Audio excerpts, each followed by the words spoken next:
Check, check. Check, check, check, check, check. Oh, yeah. Check, check, check, check, check.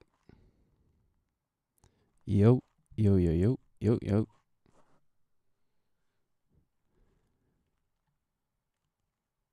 How we doing? Yeah, we're back.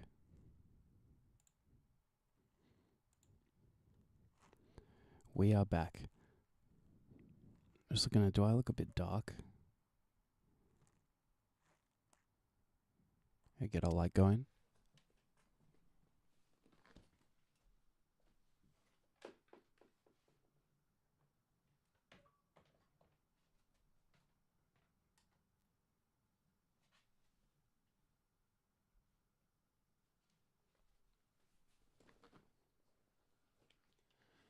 Looks a lot nicer.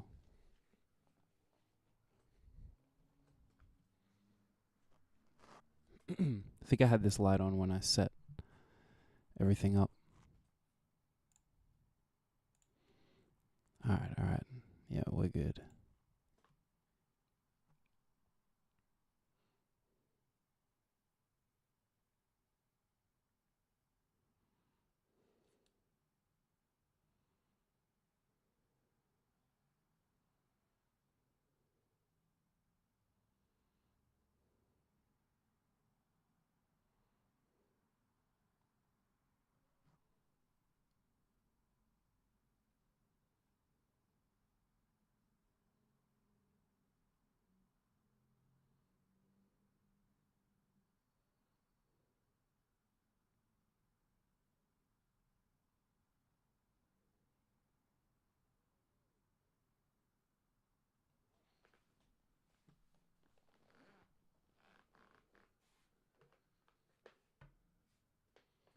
Alright.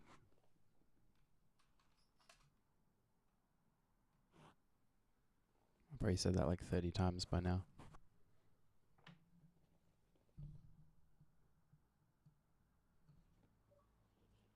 Right?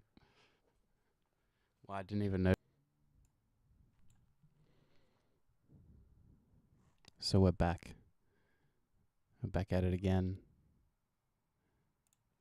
I actually still haven't saved the session from before.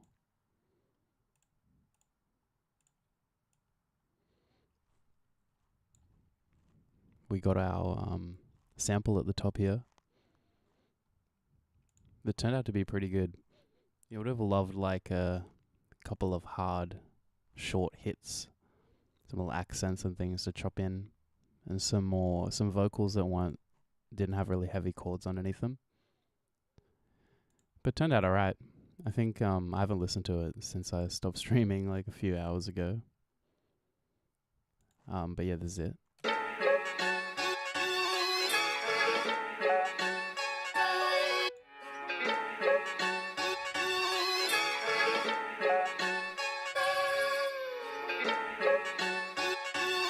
Alright. So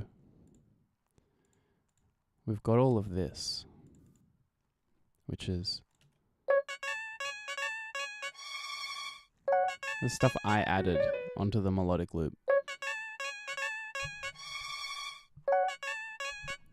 Other than everything's kind of already in there. We've kind of just layered it with a nicer version of the same sound. Also these, how good are these? There's some like OG bass player.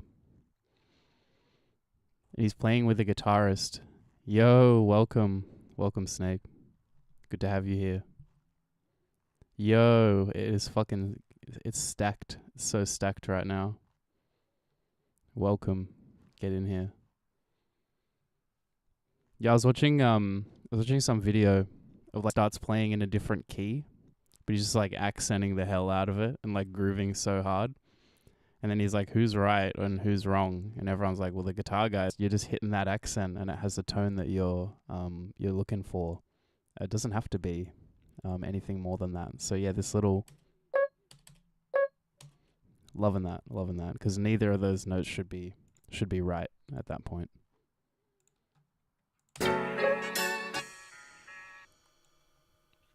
To take out the melodic stuff I added, so this is just samples. Yo, Justin, welcome. Hell yeah, it's so stacked right now.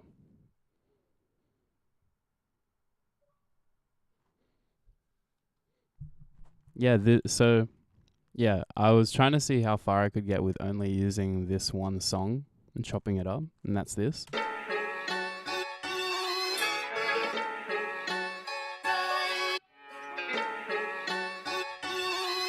There's also a bass line, which is this. So really, it's both of these.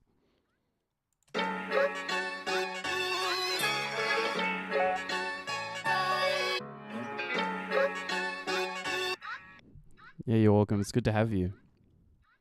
Yeah, this is like half of what I do with myself. So I thought I might as well. I got all this stuff, so I thought I might as well stream this while I'm doing it anyway.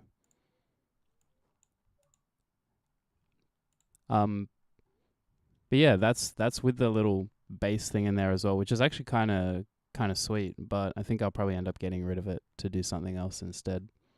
But hearing it as with this stuff that I added, the little layers,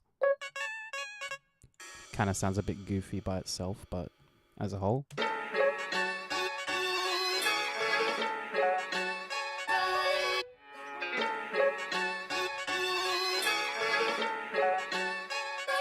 Pretty sweet. Just for a refresher, the sample was kind of like this.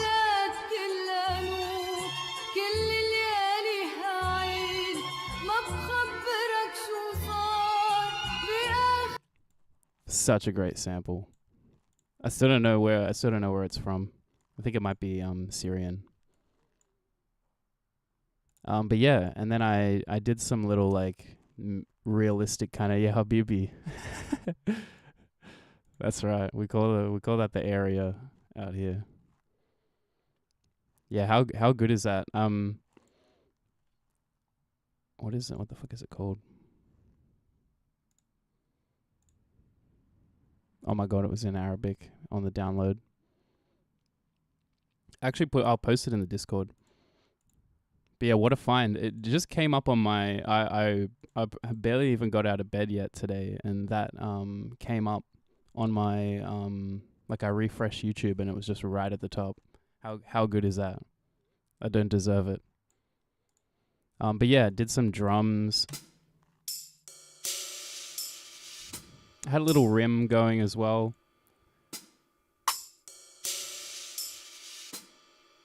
But it felt doing that with the rim, it kind of made it feel like I was kind of deciding what the beat was going to be like by doing that. But with just the hats and the ride and the tambourine and things, it kind of sounds a bit more like it's just kind of background stuff happening within this sample, which is that's the idea. Is the stuff I'm adding in these parts just sound like it's part of that.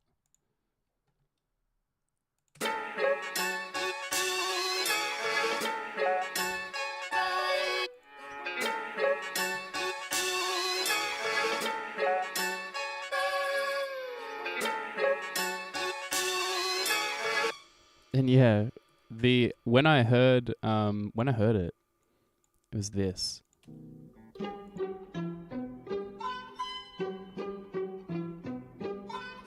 I was like, I know that's a heater right there. It doesn't even matter what happens in the rest of the song. I know that's gonna be worth a flip. I did accidentally mess up one thing though. These.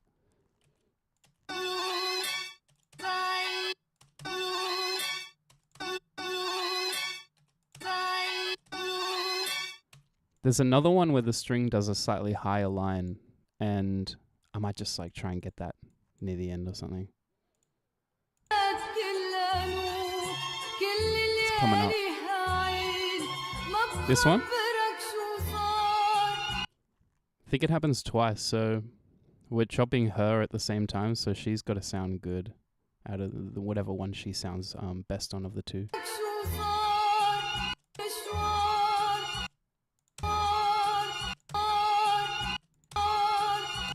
They both pretty much sounds like exactly the same. Yeah, the plucks are so fire, hey. I actually had to like kind of transpose them a little bit to make them in the to actually make them actually in musically in key, because they were kind of sitting in a bit of an in between notes. But at the same time, man, maybe that's kind of the magic of why they sound so good. They've been the sound has been goodinized. Yeah, where are we at? I think the second one's probably the one.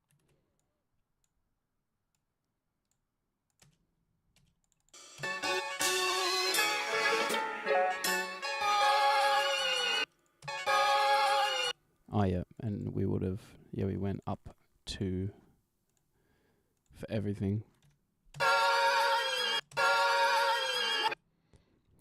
Doesn't sound good, does it? Alright. I'll just leave it there and off to remind myself that I don't need to try it.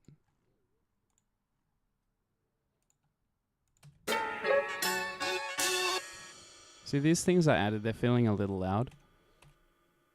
These little clavy guys. I think they're quieter. They are doing something that's already in the beat, like layering it.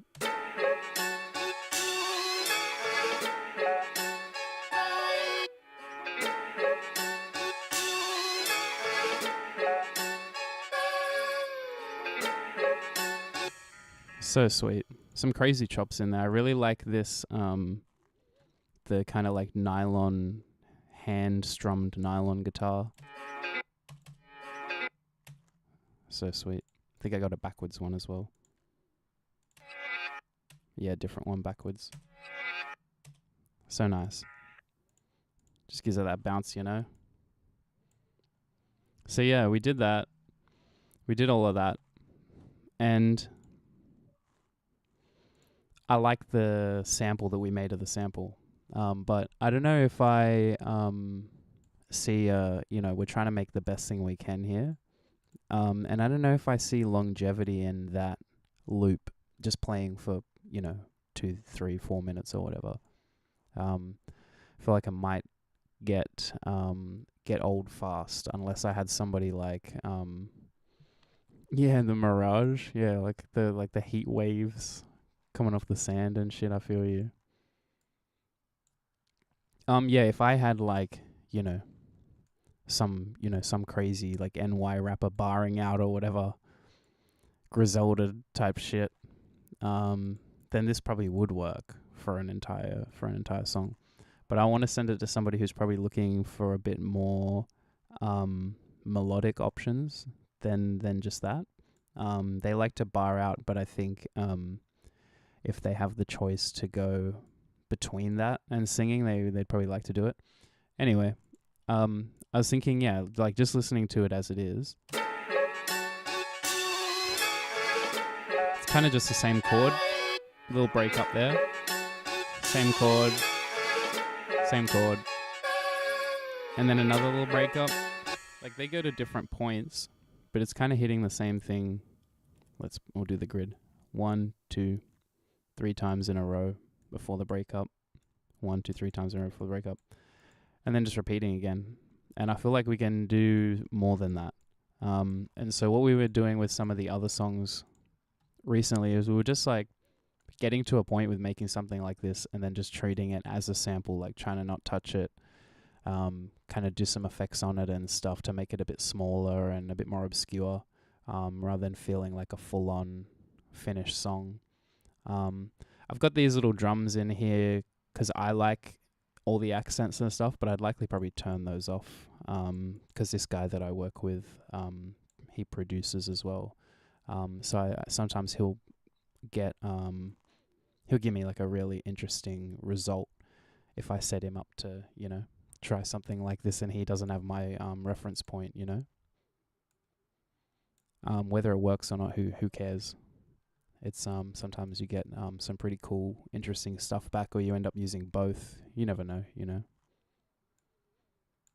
But yeah, also just like subtly, setting it up so that it's natural for him to like vibe that out and explore it. That's what it's about.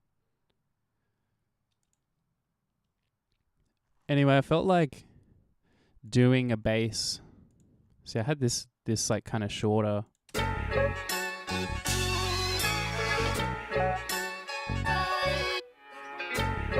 So I kind of had it riffing a bit more like this first half here.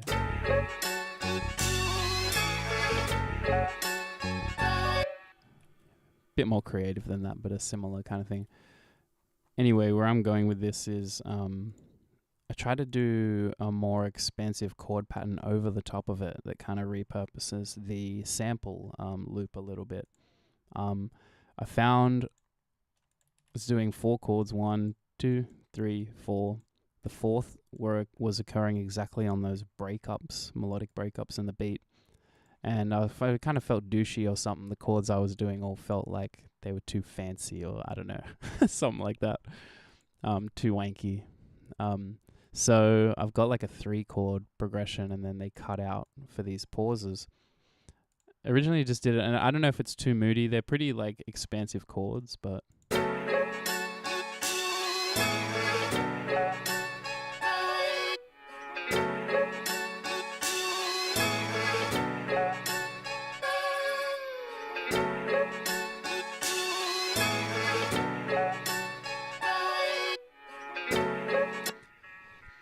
yeah, not sure. It has more depth. And you kind of let it play 5 or 6 times, and you're like, okay, yeah, it kind of makes sense. But I feel like doing like the chords don't have to have this many notes in them. They are a little bit jazzy and a little bit over the top, but that's cool. Happy to start with more and take stuff back. Hey, thanks, Ty. Yeah, maybe start with a little bit of extraness, across the board. And if we're taking things away that are nice, you always know you're on the right track. I don't remember who said that. It was like Rick James or something. It was like, when you're taking away good shit, that you're onto a winner, basically. But yeah, I feel like doing these chords that I like and the timing I like, with the piano, which by the way, is Alicia Keys' patch, whatever the fucking one she made. Alicia's Keys. It's actually a really nice, really, really nice piano.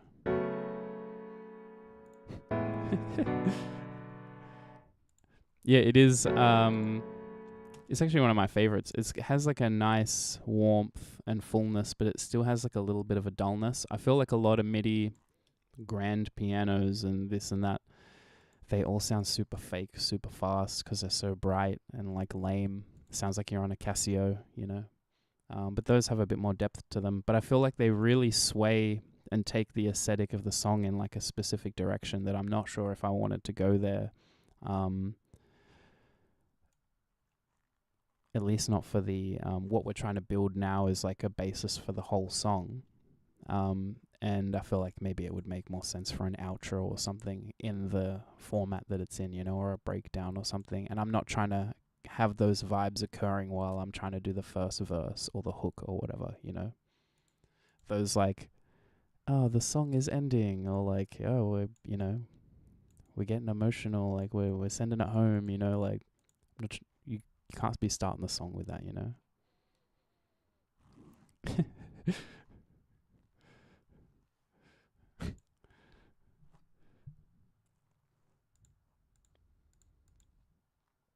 So yeah, I did I was just flicking through random patches. I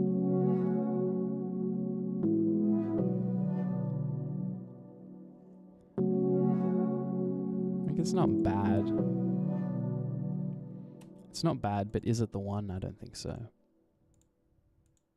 It's close to something that could work.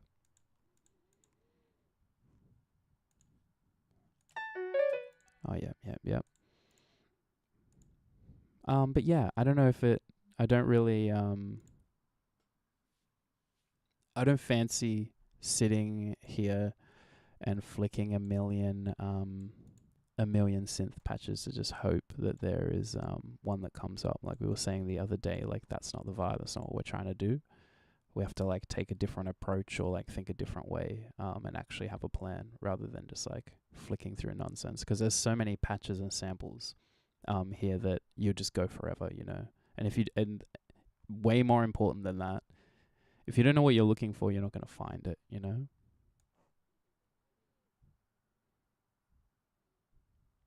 And I know it is a reoccurring theme for me to say something like that and then immediately like not take that advice. But this time I am going to take that advice. So I think maybe bringing the piano down, was considering maybe just running one or two other key sounds that I already know and like, and see if they apply well to the song. But won't lose any sleep on it. And I think maybe bringing down the intensity of the keys, and then maybe doing another layer where we're kind of riffing a little bit in the mids and the highs, kind of make it have a bit more feel, like, you know, like it's part of a piece.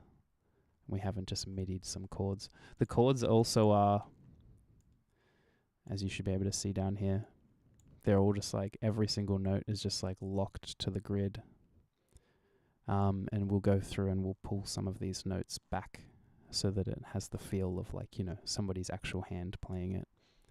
I'm not crazy good at keys myself, more like drums and bass and guitar. So I would feel better just drawing that out than sitting here trying to play that too.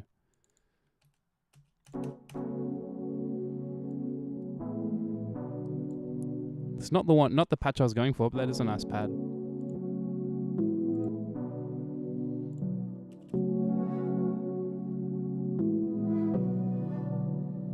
There has a pluckiness to it that's nice though, even though it's an uglier sound. Anyway, we'll keep it moving. I might actually double that just to be safe. This horrible, likely AI arted thing. This pack is or whatever. This set of patches is 40, which I think that's Drake's producer. I don't know if he does anything else other than that.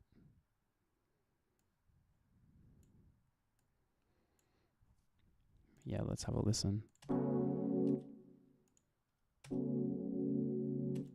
Very paddy.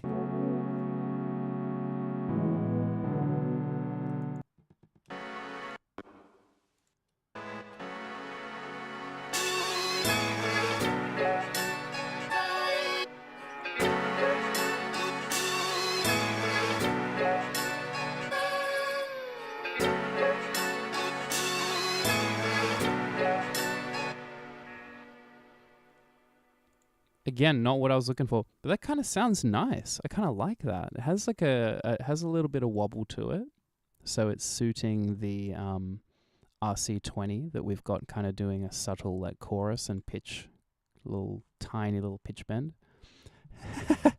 Oh, true. I forgot. I forgot there's Canadians in here. Oh, my bad.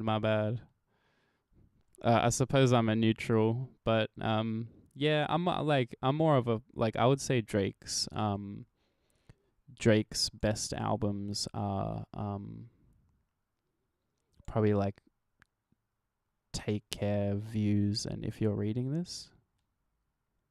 Oh, and also whatever the I don't know, like I'm not claiming to know him that well. I'd say all of those albums have like several undeniably good songs on them. But yeah, I don't really listen to Drake myself. I'd say just generally I don't really listen to rappers that make kind of charting music, I guess. I'm pretty grassroots with it. Yeah, fair. Yeah, I think like, I don't know. I don't want to get too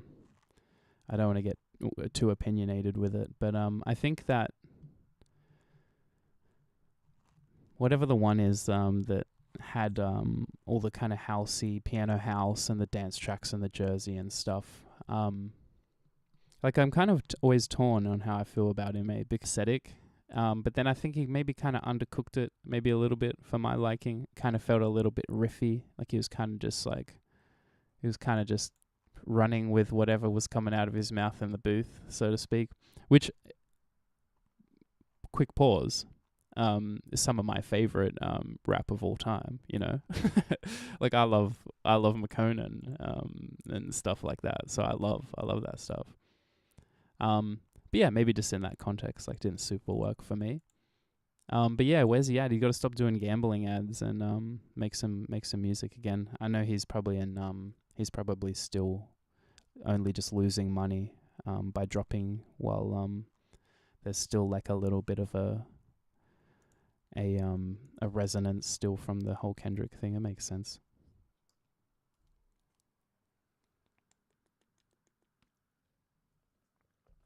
I know there's been some there's been some songs, but as far as I know, there's been no like big aesthetic project album thing. You know what I mean?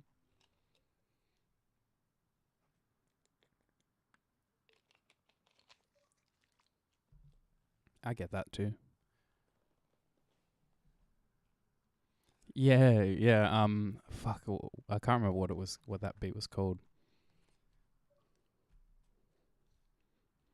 Yeah, that beef was super iconic. See, that's the thing, man. Like, I guess my bias is like, I guess I Kanye musically, so like I can't really say I'm a Drake fan. If he's been in the three biggest beefs of the last, since 50 stopped beefing other musicians. But yeah, that was really fire. That was the best. That was maybe the best moment of the Kanye one.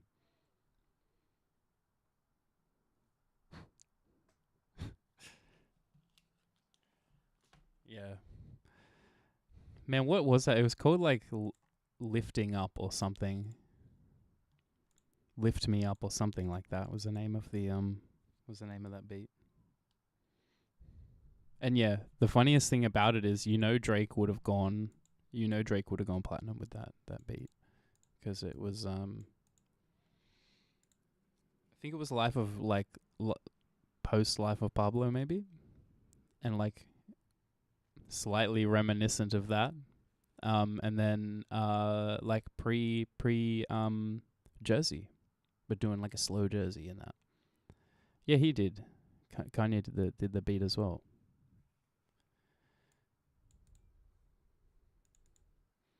That's why, like, you never know, but that's why you're like, did he was the whole thing a plan? Did he change his mind? You never know, But yeah, that was a great moment there. Oh yeah, that's right. These things. All right, let's see what parameters we've got to play around with these. The delay's got to go. Release has got to go.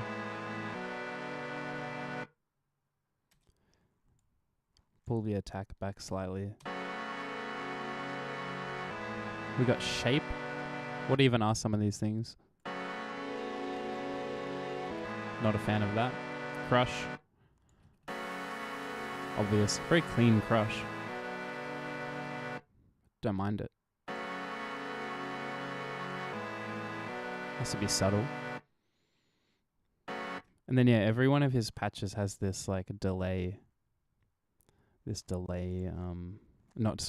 It has this 40 knob where it's like he has like one like really intense parameter change that like fully manipulates the tone.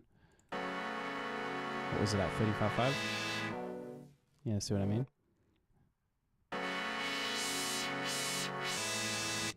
It's just a filter in this case, but sometimes it's pretty sometimes it's a pretty wild change.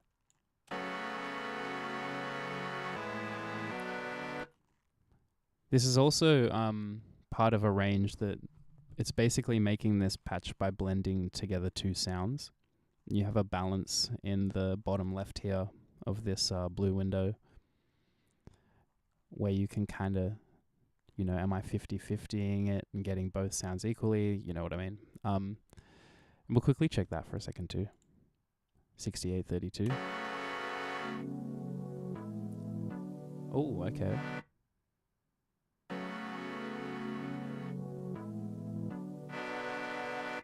I kind of want them both, but separate. Is that crazy?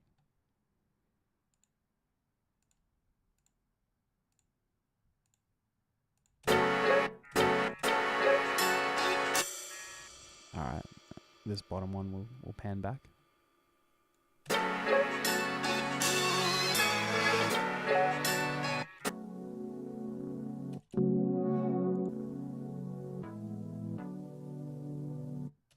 We got to take away that crush. Yeah. Maybe filter on this one. It's not really doing much, is it?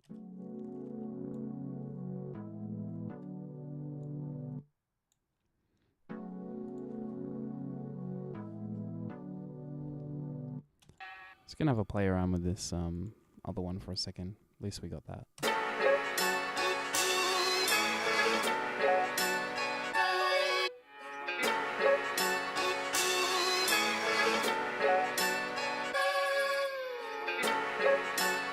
Yeah, I love it. I reckon if we quickly do some like really nice pad strings.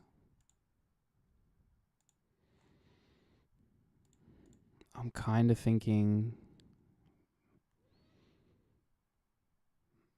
I got to do cellos. I know if I don't, I'm going to regret not doing it. I was going to click violins. But we got more range. We got more range here.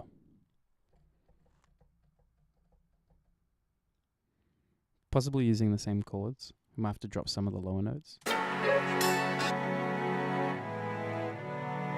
Nice. We'll just drop the lowest of each chord there.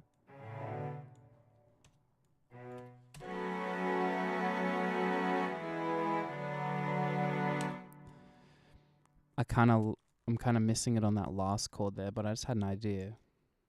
Turn them on and stack them at the top instead.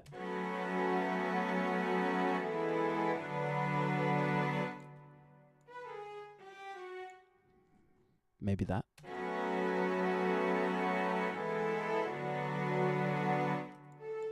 That one's coming across a little bit strong, a little bit prominent.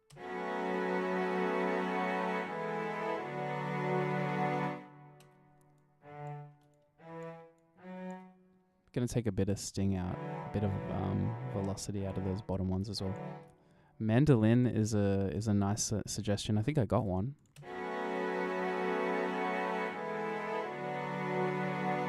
I got like a Cuban one, if not anyway. Well, we got two options because I've got a I got like a splice equivalent going on here where we might find some cool mandolin shit. It can be this software can be a little bit like that, where there's like normal things that you want and they don't exist. And then you type in mandolin and there's just like the greatest archive of fucking perfect mandolins you've ever seen in your life. There's no middle. It's a taggable option. Oh, we've got one saved.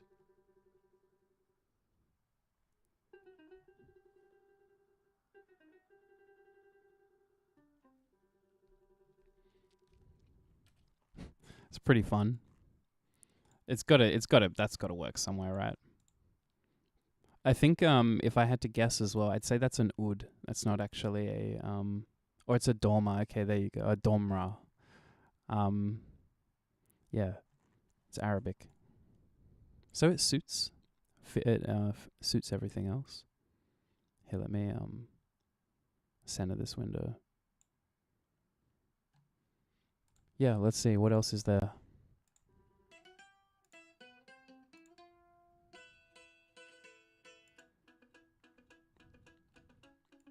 The plucks are kind of nice. Could use that.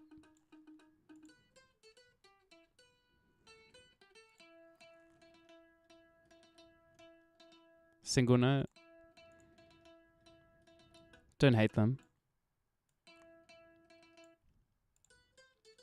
This one's got a really nice tone to it. See, that's what I was thinking was the sitar would be a really cool option. Even if it was just like like one little accent note. I was thinking that earlier today, but you know what? It would probably do a really solid job of generalizing the vibe, so to speak. You know what I mean? Whereas the piano is making it feel, oh, it's really like jazzy and like instrumentally or whatever, like too much so. That would probably neutralize it a little bit. So I think that's a good shout actually. I'll just quickly flick through a handful of these. Oh, banjo. Half of these aren't even mandolins, dude. What the hell? At least we know there's some nice little riffs in here.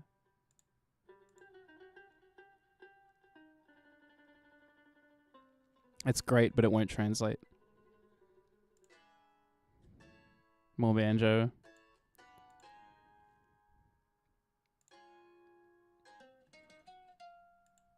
Ooh, a little harmonic there. Again, nice. Don't like the delay on it though. This pack is one of my favorite packs on here. Didn't know it had a mandolin in there. All right. Horror ones. All right. We'll leave it at that. Let's see.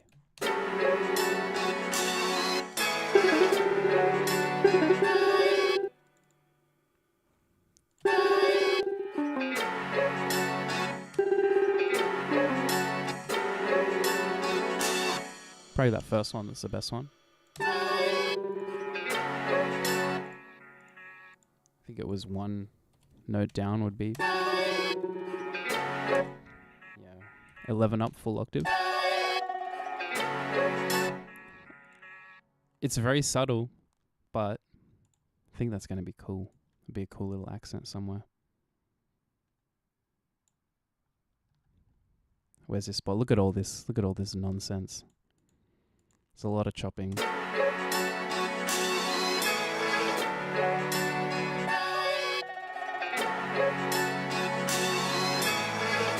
Yeah, even into the pause.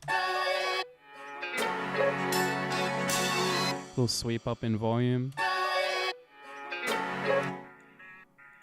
Have a quick check how the notes look on the grid.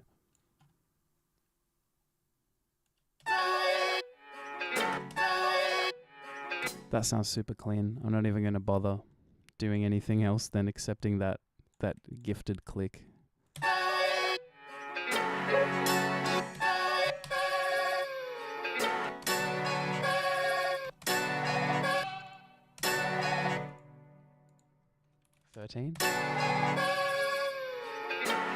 Oh, it starts getting a little bit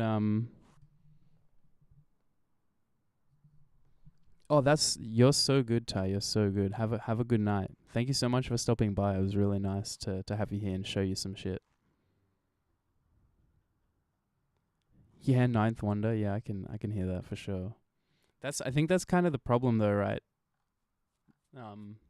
It's I don't want it to just feel like boom bap, you know what I mean? 'Cause like where is it? Like what it wants to do is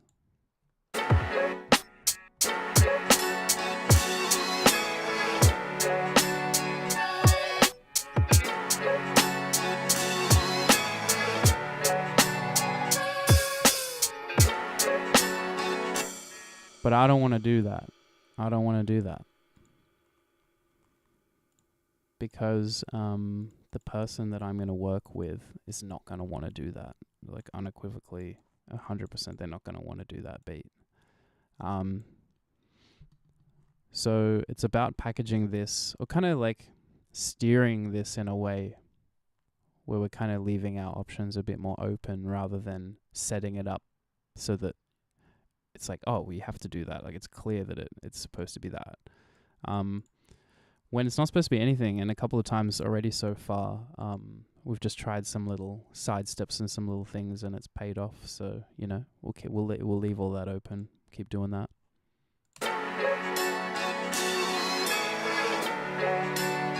Have we got the strings in there? Yeah.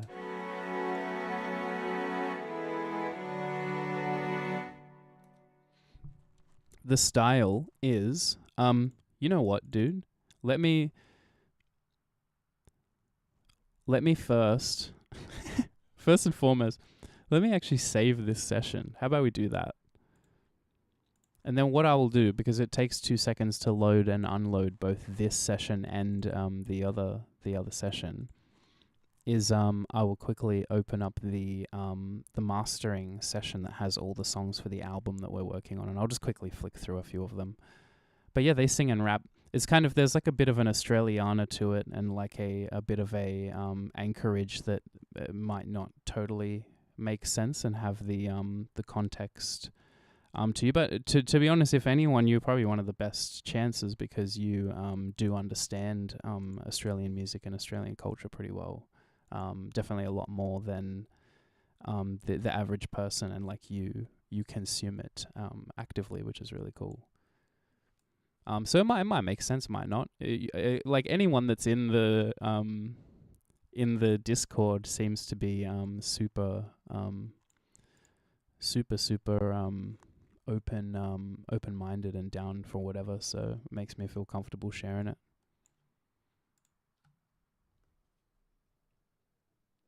Man, I never know what to call these beats, dude.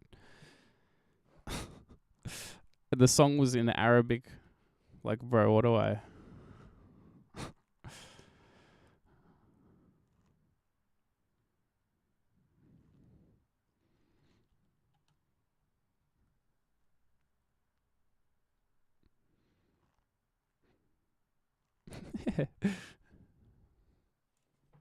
I don't know if you were here that time we were talking about that, but like, we love, yeah, I'll just call it, yeah, that's right.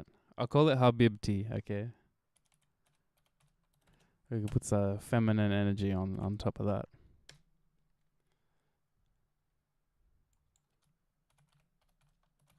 Habibti O2. I can see her eyes, the beautiful singing woman's eyes. All right, I feel like I can take a bit of a breath out now that I've actually saved that. There was no reason for me to not save it. I usually do save a lot, actually, but I kind of riffed for a minute when I stopped streaming and then just walked away. Forgot what the hell was going on in this session. It's nice, though. Sometimes you come back to beats and you're like, this is terrible. Like, what was I thinking? I need to retire. What was I on last night? So on. But yeah, it's nice to come back fresh, kind of like, what did I do again exactly? Oh yeah, this sounds nice, you know.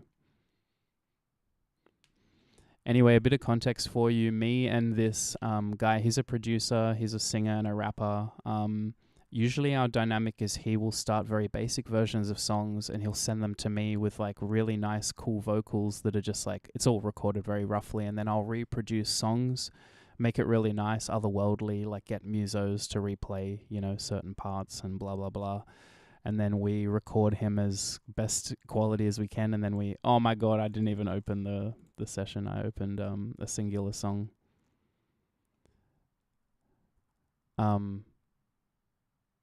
Where are you at? Yes. And then, yeah, occasionally it will be the other way around where he will... I will start the song, I'll send it to him, you know what I mean? But it's usually that kind of a dynamic, and we're trying to do a full-length album, full, proper quality, everything perfect. Yeah, he does a rough draft. I don't know if you know much about the Neptunes and like Pharrell and Chad Hugo's dynamic, but it's a kind of similar to how they describe that. I feel like Isaac's very good at nailing uniqueness and vibes and rhythms and catchiness and things. And then I just come in and I'm like, okay, like this bass sound is like not very nice. Like, let me use a nicer version of that sound. And like this snare could be nicer. And you know what I mean? Just that kind of stuff. And like, using a sample, and I'm like, let me just replay the sample, or like we could get guitar, but I can't play guitar. Let me get this guy to play guitar. You know what I mean? All that kind of stuff. Whatever it takes to make it as good as we can. We've been working on this project forever. And in this session is all the finished songs. There's like one or two blank feature verses that we're waiting on, but otherwise, yeah.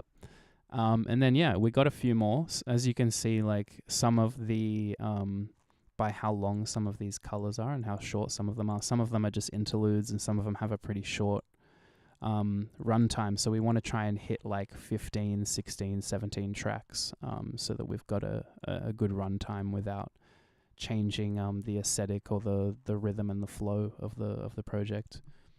But anyway, this song's already out. We have a slightly modernized version of it.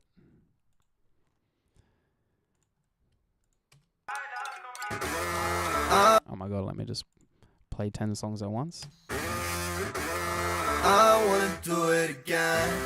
All the time we spent. If it's drugs, what do you recommend? Think I Bit of found a Vogue. friend in the end. Type of girl make you love yourself. How can it not dwell? We was just young Charles. I do agree. I think it got washed, and I think they're working with a very limited kind of soundscape. Even though I really like the soundscape, it's one of my favorites. But yeah, I think unfortunately technology kind of stood in their way a little bit. But that also equals some of the charm of it, though, is a little bit shit and a little bit basic at times, or very primal or hypnotic in how simple it is, which is cool. And I do really appreciate how well they establish like groove and energy via such few things, often all of which are like poorly sampled things in the computer. I'm like, that's sweet. It's good that they do that. But yeah, this is the vibe. This no help, would it cause a doubt? And we done so well, so I just look back cause you changed my world. You used to sneak me in your mother's house. Anyway, it's got like a, kind of like Kanye, beautiful twisted fantasy, where all the things are like his vocals in the background plus the drums, and then it hits a kind of like a UK garage. Do it again, yeah. Can we do it again? I wanna do it again, yeah, yeah, yeah. I wanna do it again, yeah, yeah, yeah. I wanna do it again, yeah, yeah, yeah. Yeah, it's got like a very epic. It's got like a switch up somewhere. Maybe we could fall in love. You can come over. Big outro. Time we spent. I think I found it. Anyway, you get the vibes. Some more. So some of these songs are pretty weird. Like we're trying to hit a really that song we've put out as a single already, but the rest of them we're trying to kind of create unique vibes, like things you haven't seen before, other than like how that one is putting a couple of things together that you might not have heard together before. All eyes on me, my eyes on you. Time flew by me, I flew by you. Guess I'll do me, watch you do you. That's fine by me. I don't give a fuck. Elephant in the room. Big step and make a move. To the left feet groove. This section's crazy. And I'm up, roll through it. Yeah, the heart's been cool, but my eyes on you. Yeah, you get the vibes. Of course I know Dizzy Rascal. I love American music, but I also love British music so much. Yeah, there's definitely some Dizzy vibes in, especially the switch up of that poolside track. It's kind of supposed to be doing a grime switch up in a UK garage beat was what I was going for there. So that's so sick that you drew that connection. There's a couple of acoustic centered songs. Falling beneath the feet. Had it all, lost it all in a way. Sydney, I love you. You gave me life. You took shine, but you came back brighter. Now you go when you come outside. Now you see me like every weekend, weekday, or in between my time. Kind of bigger ending. Cheer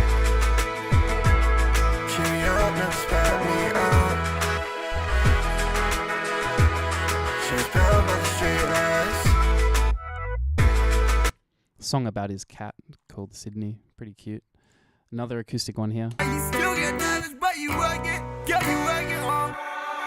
I lost all my work and you was worth it. Thank you. Life is crazy, tables turning, we still learning. We still searching for love. Yeah. And we be on it. But we don't find this good morning, life is perfect.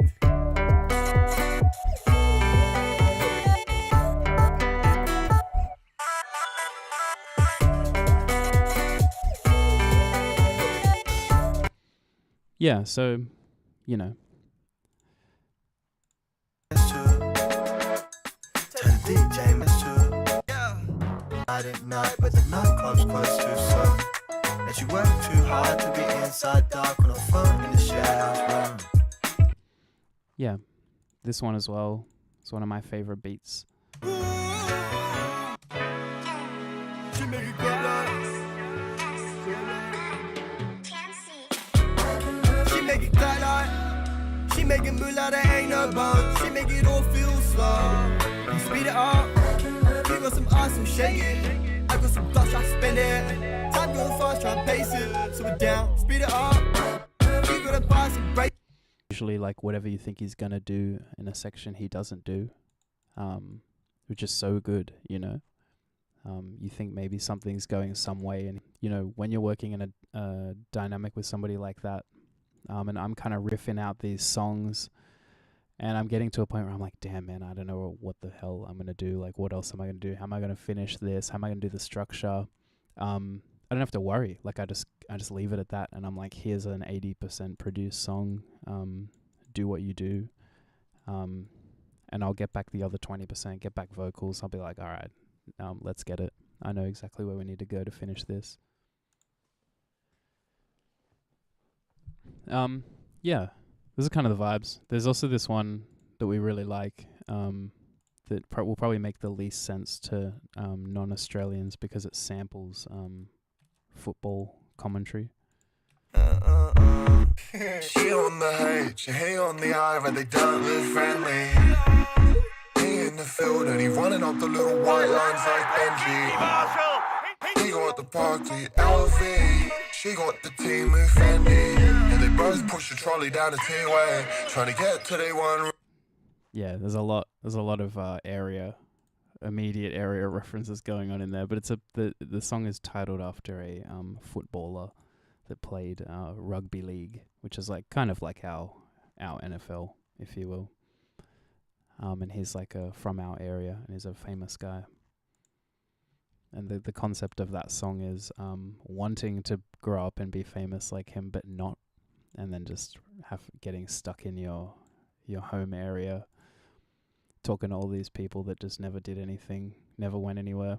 So it's a pretty funny vibe. He's kind of painting himself as a it's like in the future and he didn't make it. It's like a very like, I don't know if I'm humble enough to write lyrics like that about myself, so credit to him for that. It's pretty cool. It's very charming.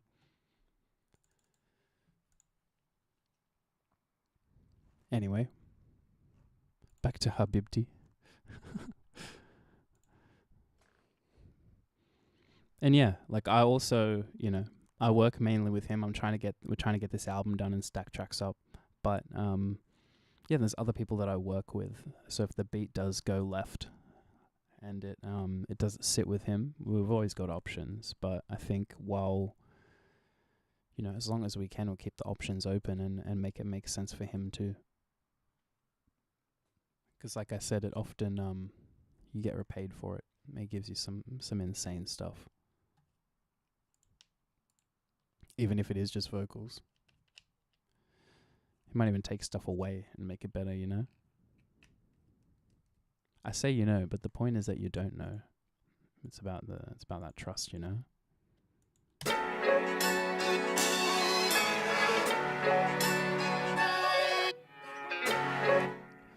Alright.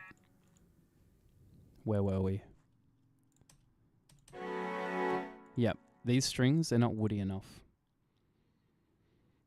They're feeling a bit more buzz than woody right now. But I know I've got these like Motown. I've got these like crazy Motown strings. There must be these symphony ones. No. Cello. Oh, here they are. Yes, sir. Oh my, what? I don't know if you can see that on the screen right now. I'm dragging this so that I can actually see the full names, and it just gives me another column of names that I can't read. Come on. Come on now. What's all that about? That's actually funny of how stupid that is. You can only laugh. Alright, we've got the Motown strings, and I know that these are... We probably want 1 and 2 for leads. Oh no, not these ones. Give us... So this is why we need to read. This is why we actually need to read the thing. I know there's... Do we just go the essentials?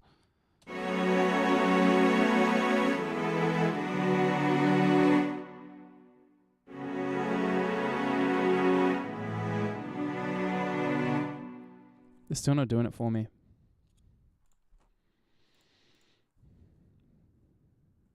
Celli. That doesn't look good. I don't like the sounds of celli. Was it emotive strings?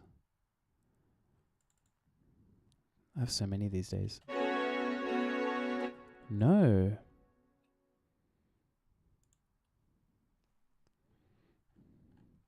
Because I know some of these thingers, they're not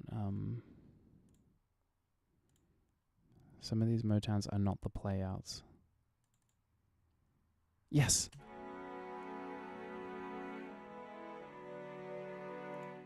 See that? That is way, way, way closer to the tone that we're looking for. Go up into the next band there.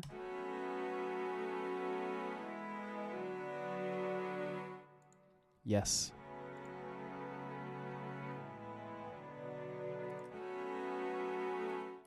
Copy that across. We also got to find the reverb because I don't want the verb on it. Where are you at? Yep.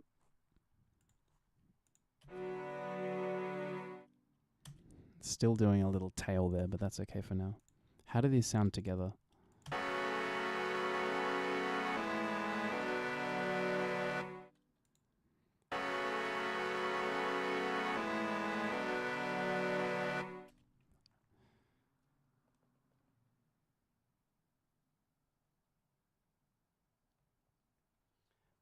Akira Yamoka. I will. Hell yeah, I definitely will. Okay, nice, nice.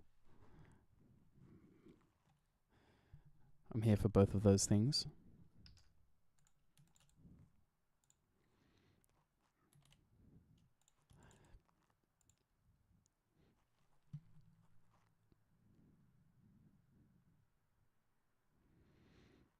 I hit a screenshot,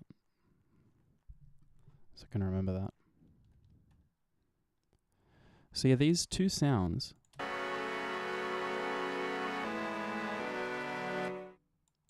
kind of thought they would be blending a little. They'd kind of be unifying a little bit more than that. But what we will do is we'll kind of squeeze them a bit with a bit of compression.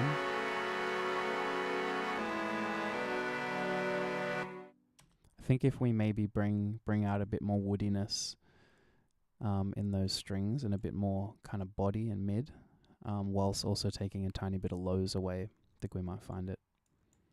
Also throw a limiter on because it's we're running 2 sounds through this one output, so it might be extra loud.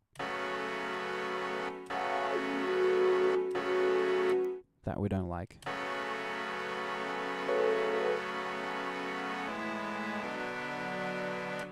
Alright, maybe a touch in the bottom there. Yeah.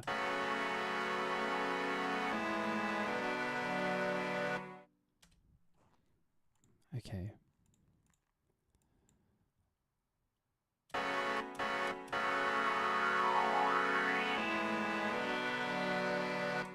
Don't think we're going to get I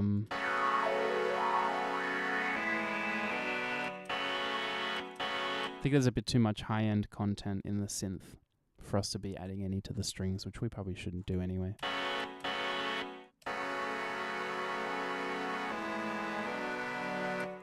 Wonder what just a little bit of highs.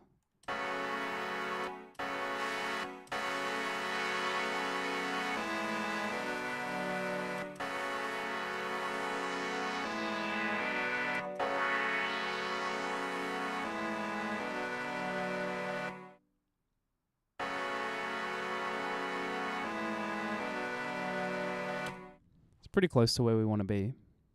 The last thing that I want to do, I don't fully know if this is exactly it or not, but I think to give it the best chance of working, we'll fix up these tails as well. So I'm just going to automate the utility to cut. You could hit the volume and automate it, but then if you change the volume, it will destroy all of your automation and it'll reset. So yeah, adding a utility to do that and automate it on the gain here is probably the way to go, I think.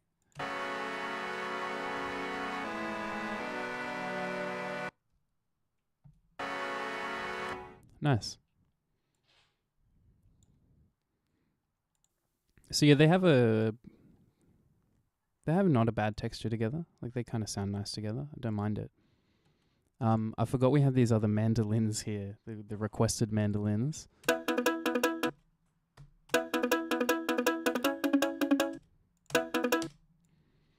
Maybe just a single pluck. See if we can fit it somewhere.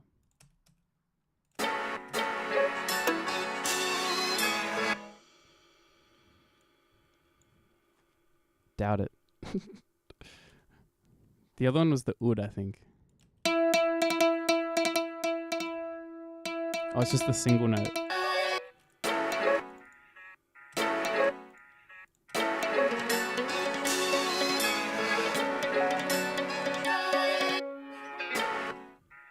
It's doing something. It's doing something.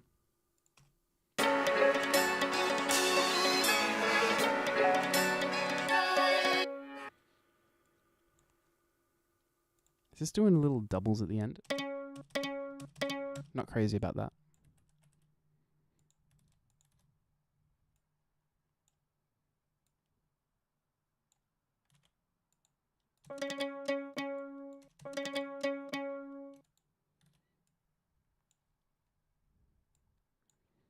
Something about the riff and the texture of it is kind of cool.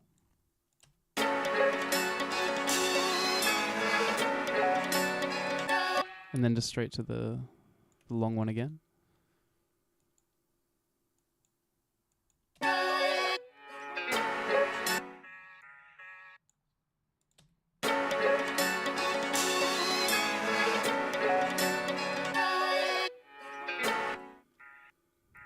Feels a bit much. Don't need to force it. Yeah, no need to force it. We did get that little, that other little one. Where was it? Super nice. Anyway, let's bring these chords down because they're super loud.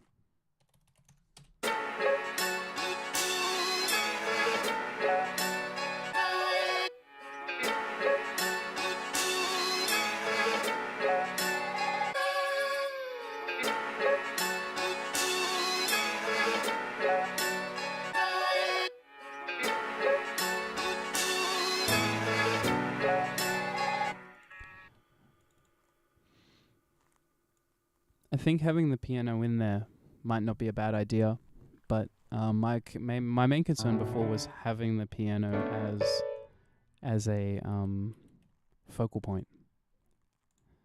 I think it was going to sway the aesthetic. I'm wondering if we the revoiced chords that we did for the cellos. I wonder if that sounds nicer on the keys.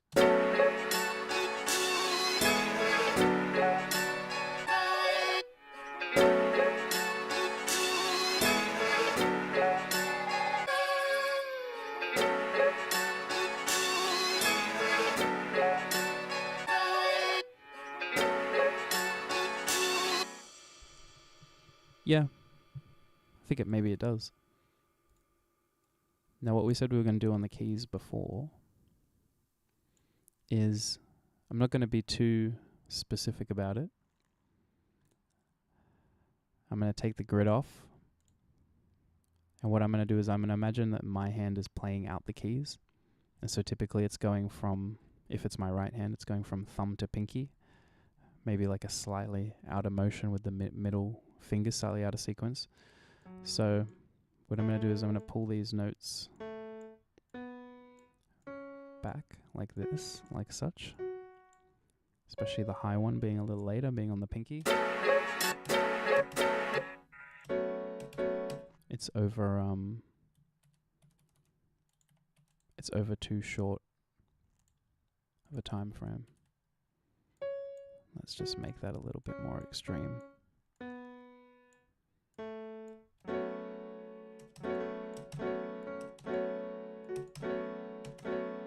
There we go. Verses.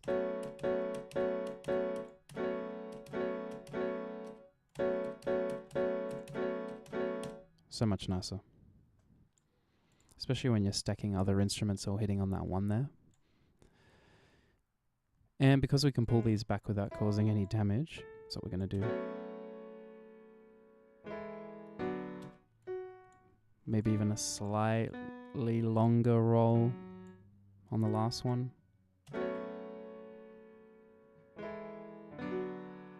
No, too long, too long.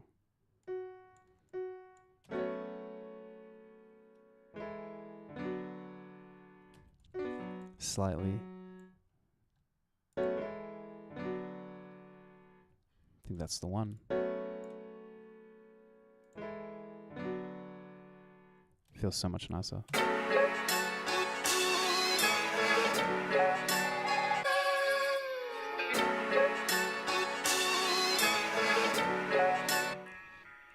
Damn, the voicing is so nice, but it is, we're lagging a little bit.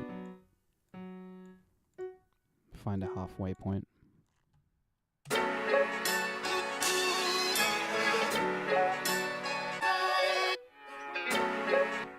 That's the one. I love how kind of mysterious this keys fill is.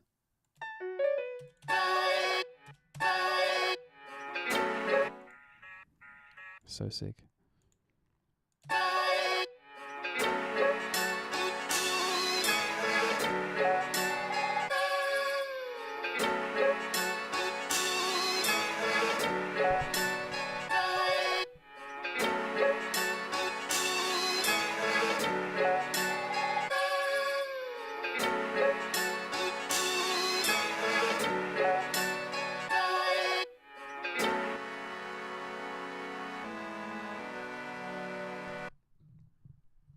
Keys sound nice. I have to remember that patch.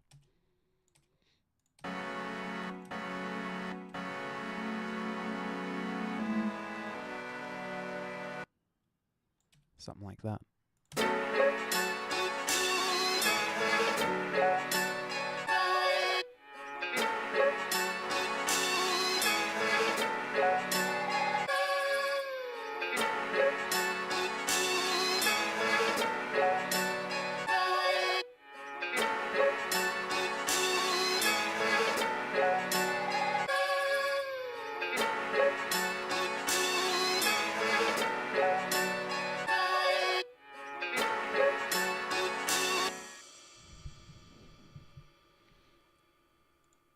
I like it.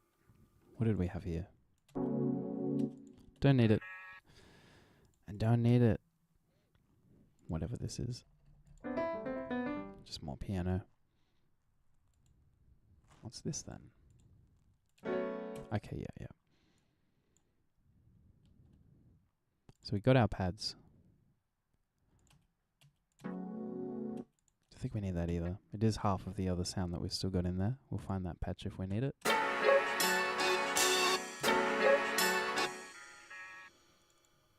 Up an octave. It's got to be too much, hey. Delayed. Is it going to eat? Oh, it's not. It's not going to delete.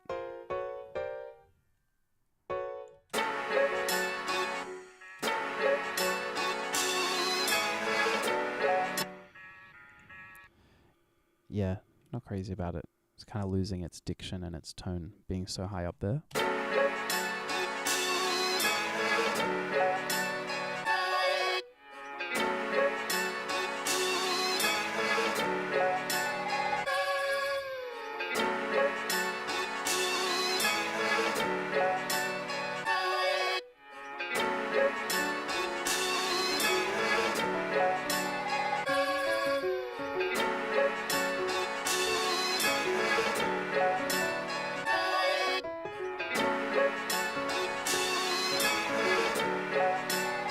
Something in there.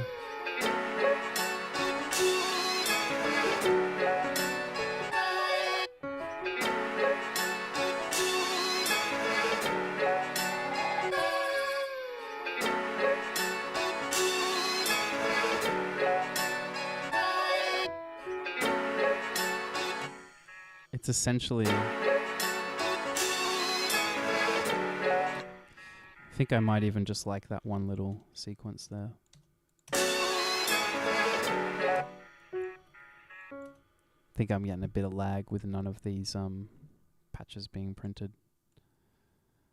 Last time I checked, I wasn't that miserable at playing MIDI in time. Maybe I am.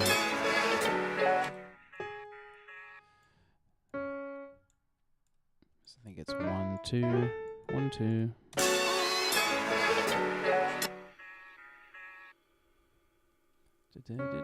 It's more like that. Yeah, maybe somewhere in the middle. We should be doing it in triplets, but I think if we do it like this, it'll be wrong and it'll have better feel because of it. Now I reckon we octave up, double. Sounds a little bit robotic. A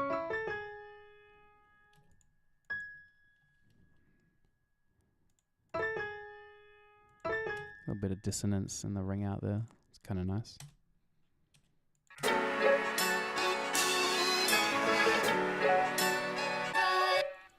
Yeah, maybe even up on this. Oh, that is so it. That's it if I ever saw it.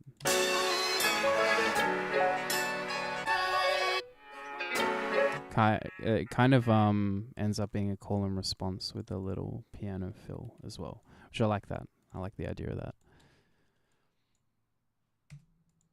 Yeah, there's a lot of nonsensical riffing around that, which we deleted. But I think that was part of me getting these down, as you know, locking into the feel for a minute there.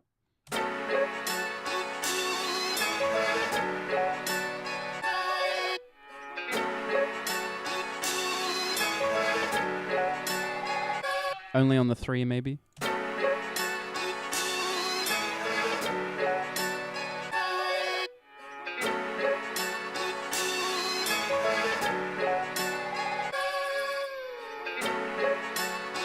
Yeah, pretty sweet.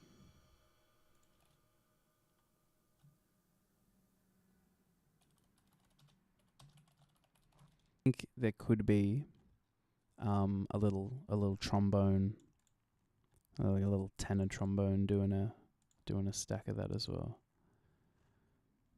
Probably not across so many notes. Where are you at? Give me the nice one.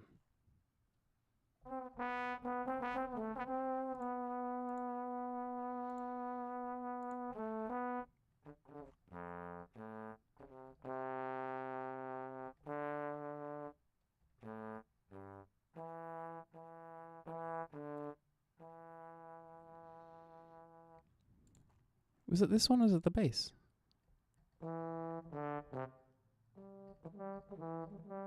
it's only letting me play one note, so it wasn't that one at all.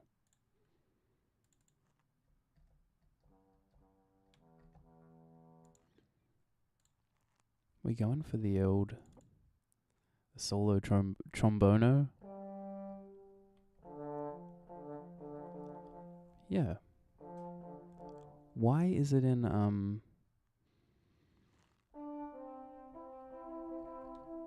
Well, I mean, I guess you can't play two notes at once on a trombone, can you?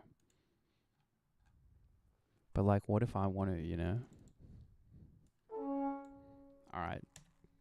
Taking the top stacks out. We don't want it sounded too regal or like majestic with all these high brass going on. We want to bring the velocity right down so it's super, super muted.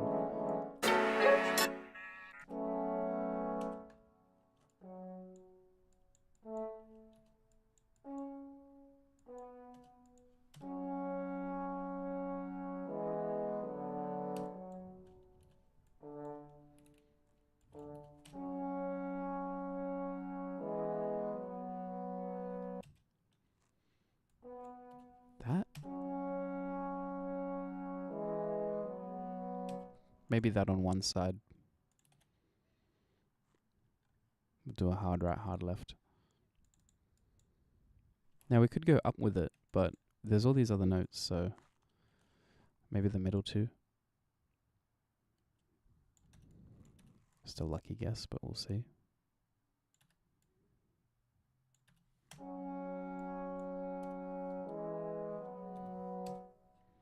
Is that the other one there? Yes.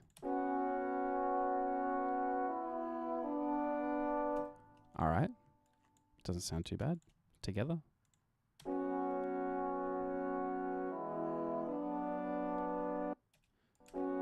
This is first one.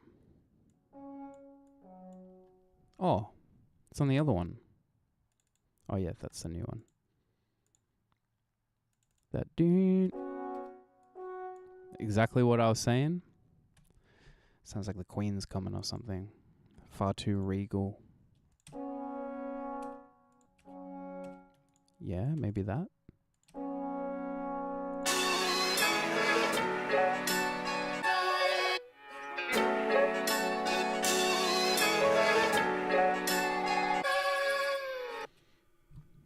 Not going to think too much about it. I think they're doing what we want.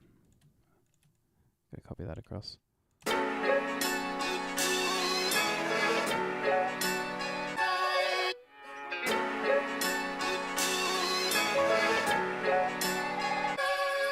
Sample.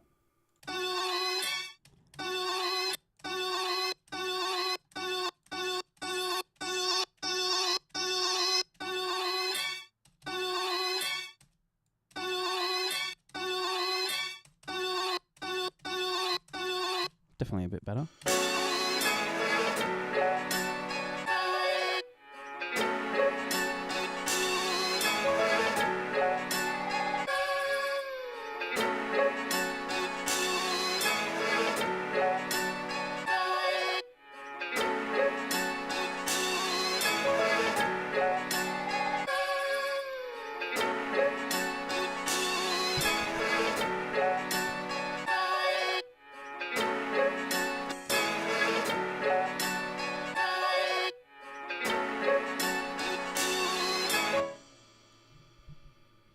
I like that little piano fill being slightly obscure, but I think that's just 'cause I know what the notes of it are. I think to anybody else is probably not super distinguishable as what it's doing.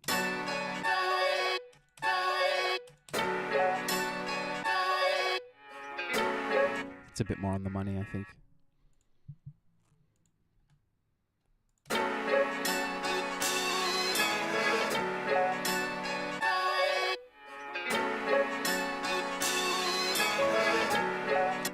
This reverse nylon.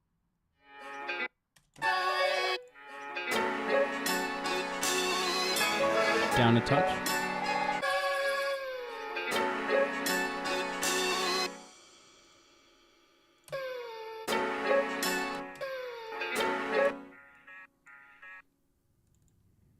Yeah, I think we're going to have to stretch it slightly 'cause this pop, I want this pop going.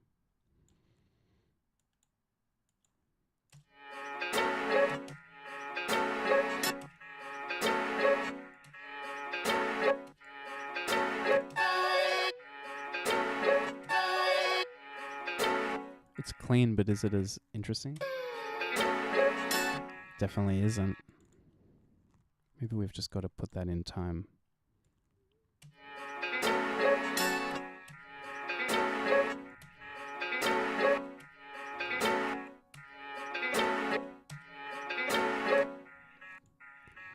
pretty nice, actually.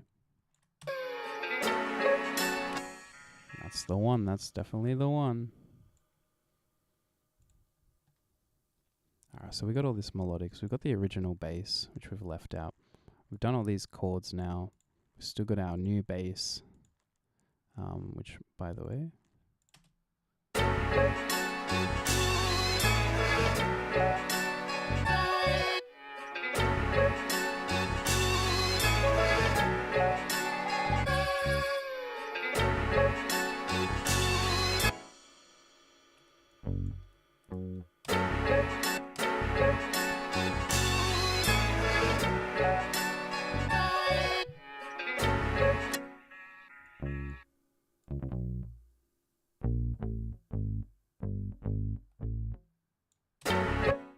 maybe like a lower one there.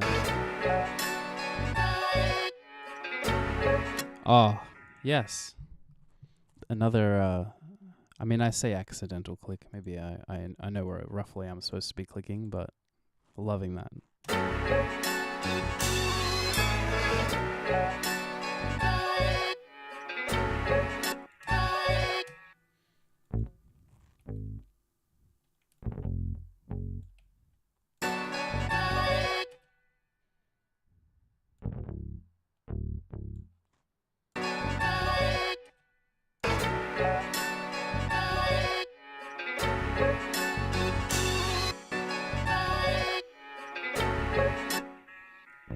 We go up an octave on this to make it extra fancy. Woo!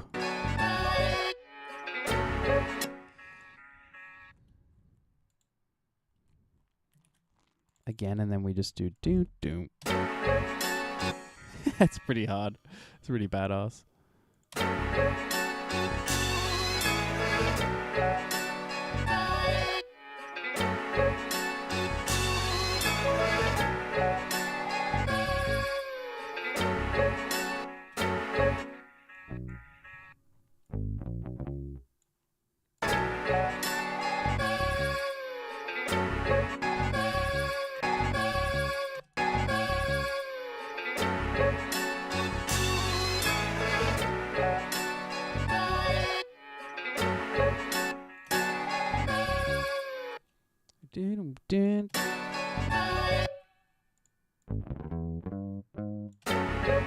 Maybe.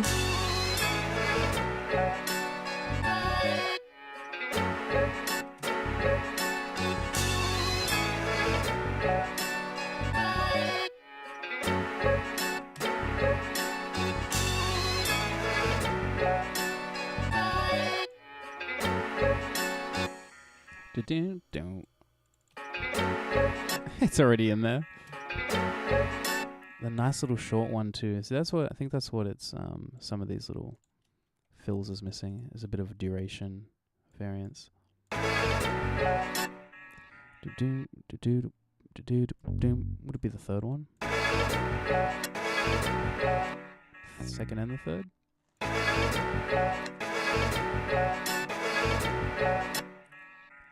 Boom. Short one at the end. Nope.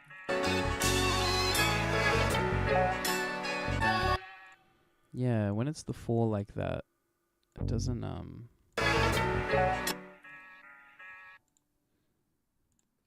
it starts feeling robotic again.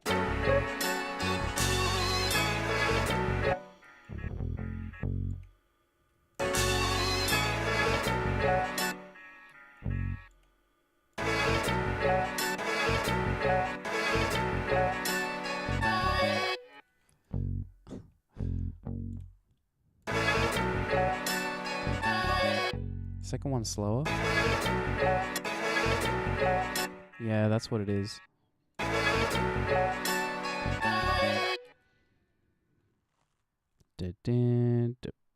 Yeah, so the second one gotta be a little slower and shorter. Yeah, that sounds about as close to real fingers as we're probably gonna get.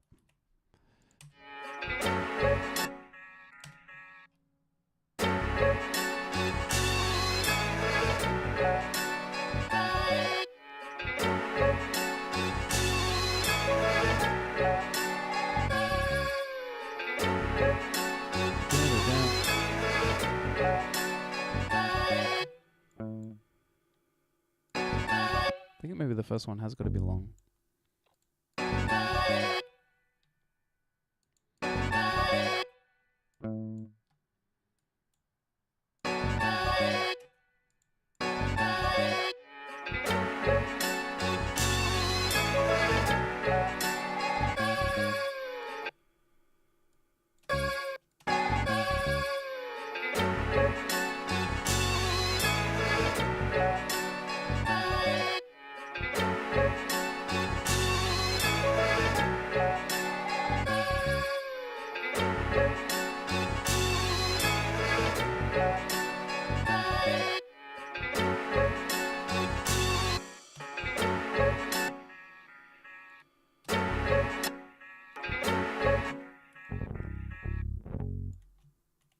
I didn't think it would.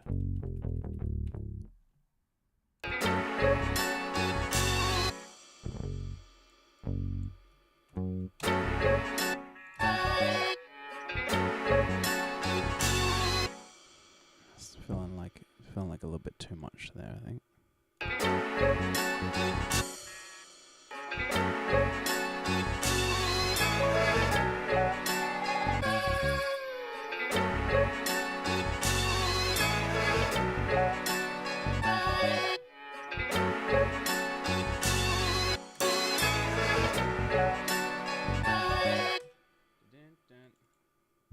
Is it just the two?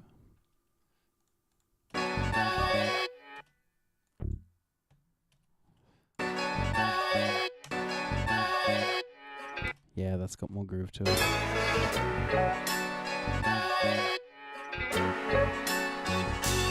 See the end one?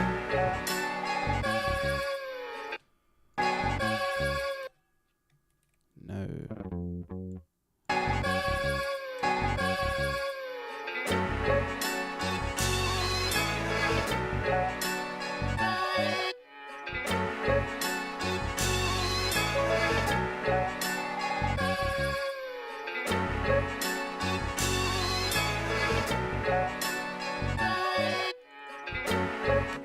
Yeah, this one as well.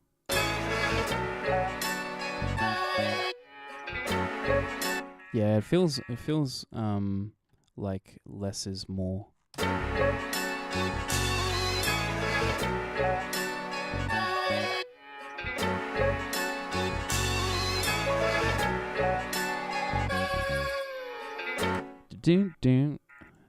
Boom. Yeah, maybe.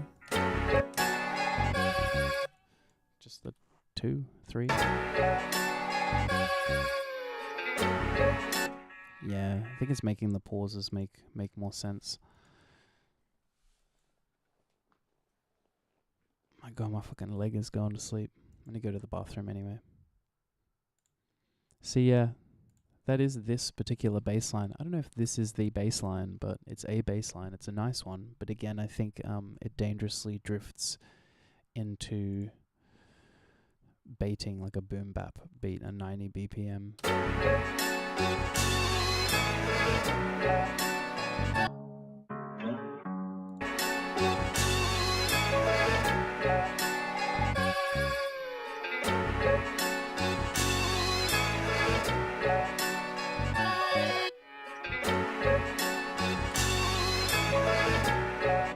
Yeah, happy with the bass line. You gotta listen to the notes he's not playing, you know.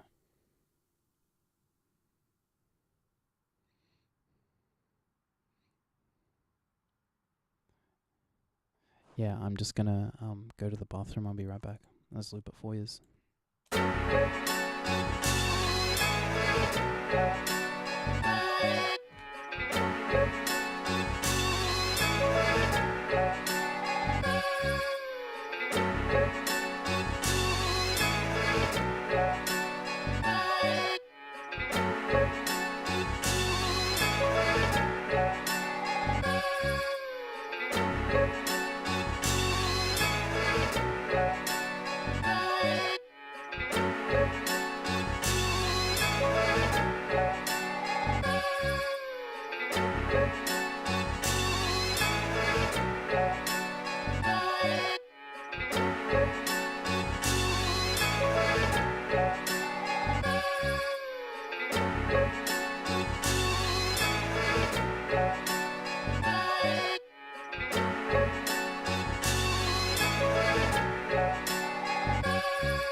leg is sore as fuck.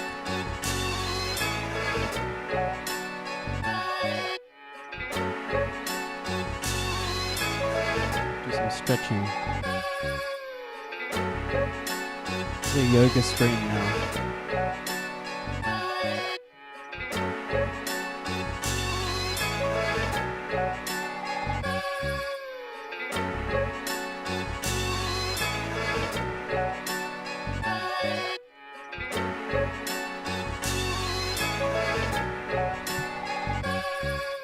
Alright. Whoa, whoa, whoa. Some Hot Wheels trying to escape.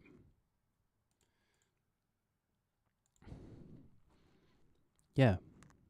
Do I like the bass line? Yes. Do I feel like the bass line commits the song to a particular genre that I might be trying to avoid? Yes, I do. I do also feel that.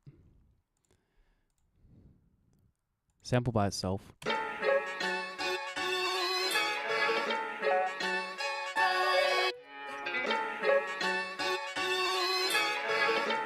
With the bass.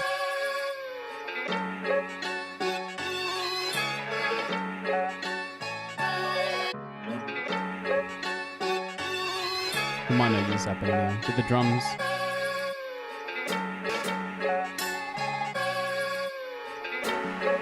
With the chords.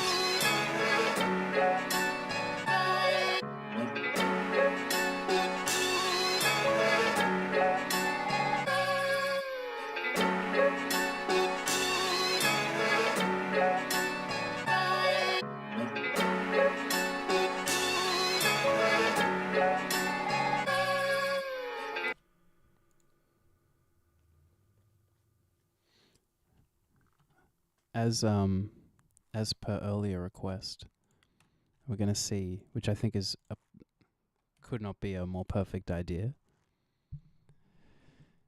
is a little sitar note. Let's see what we got. They're probably all trash in here. Not bad.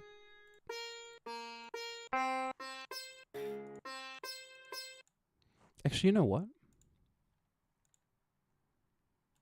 We do have a sitar and a bansuri.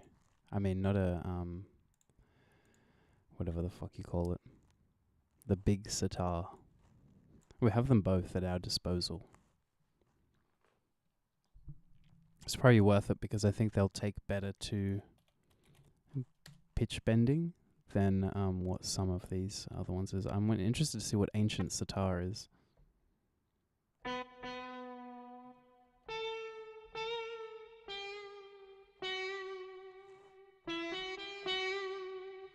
It's pretty sweet. It's a bit more of a wild tone to it, a bit more unnatural. Let's have a listen. See.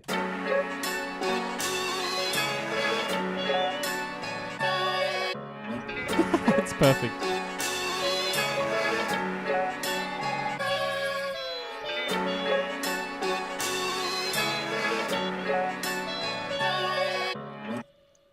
So I don't know a lot about sitars, but what I do know is an actual one won't operate in exactly a Western scale. So when you play little licks like, they don't really do sequences like that typically on a sitar.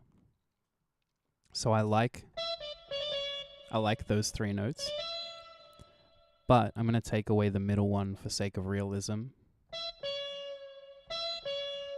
And of course, because it's a sitar, you've got to hit the pitch bend with the little.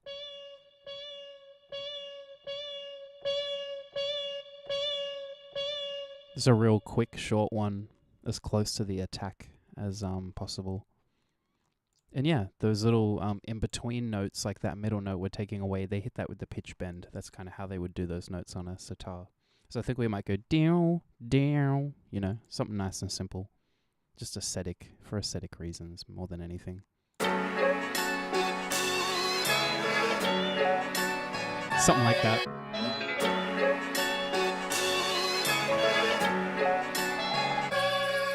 Did a double.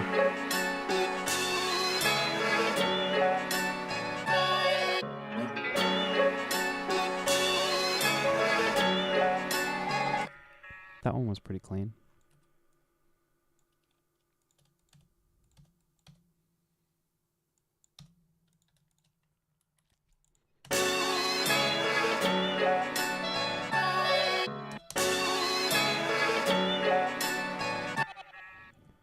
It's pretty cool.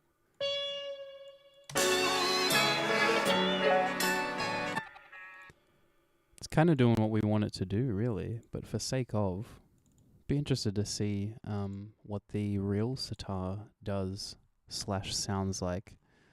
We'll see if our theorizing with the scales is possible. See, when it's in the Indian scales, it won't hit that note. I have to put it to chromatic, even just to get those two is a problem. Yeah, so that interval doesn't exist on a sitar, but at least it feels as if it does. That's the main thing. Anyone that would know well enough to know that is probably a brilliant sitar player who could not impress with my music anyway.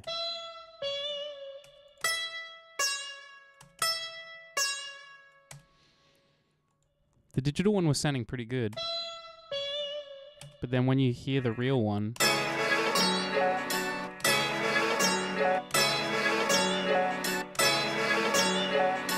together, it's kind of not doing it for me. I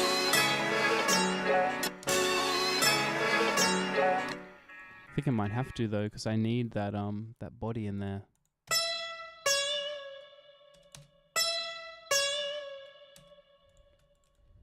Let's try bit of group compression and a bit of EQ on them.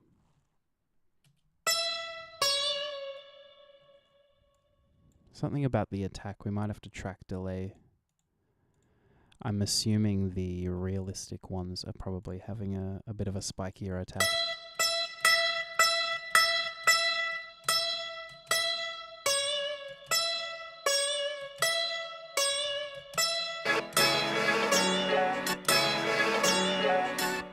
Yeah, pretty cool.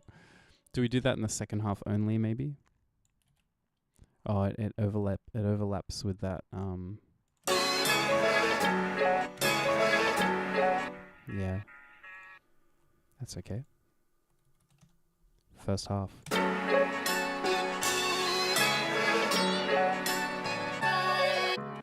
Yeah, maybe even that first note. It's such a fine line of pretentiousness, I think, with overdoing it here.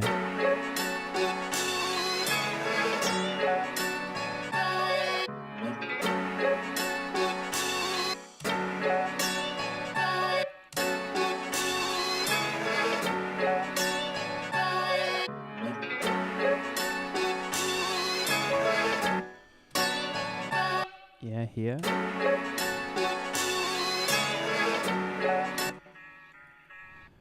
think that's the one. I think that's the money shot.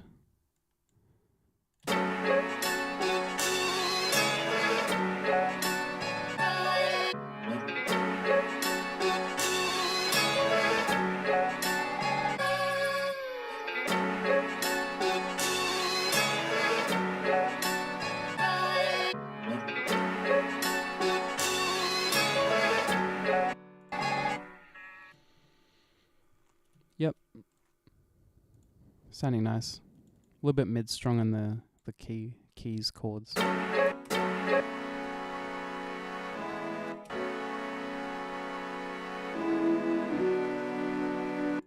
Yeah, around there.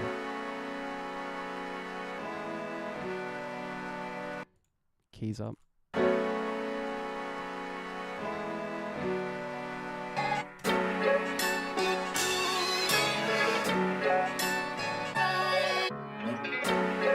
Keys down, keys down.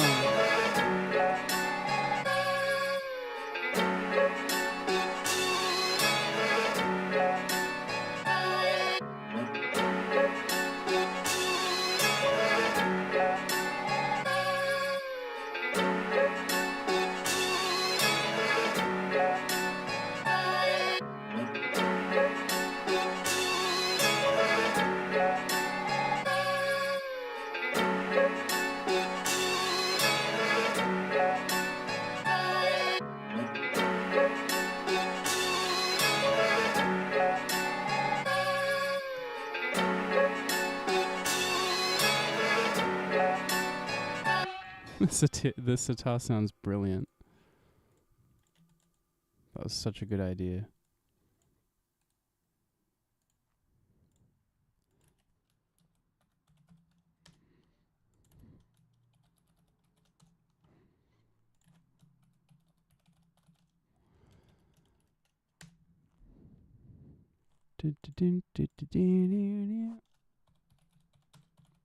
I'll put the piano lead in there as well with these thingers.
Maybe just doing the nice little licks with the wah, doing the rest of the line without the wah.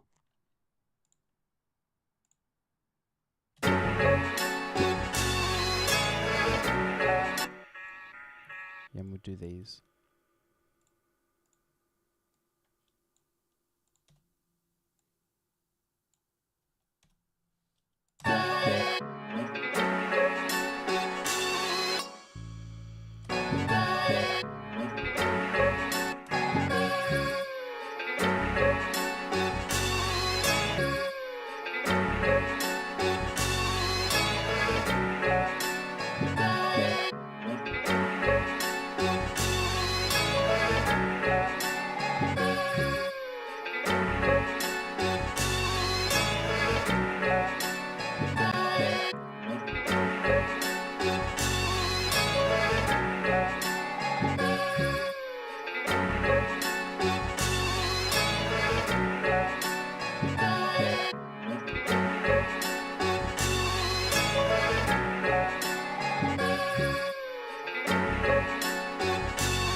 Not crazy about it playing into the fill at the end here either, into the pause.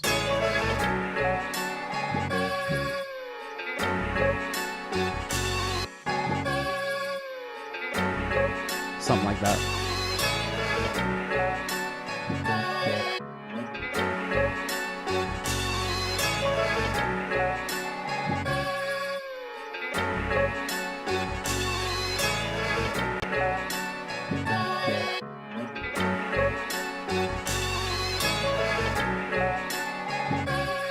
Bit of saturation.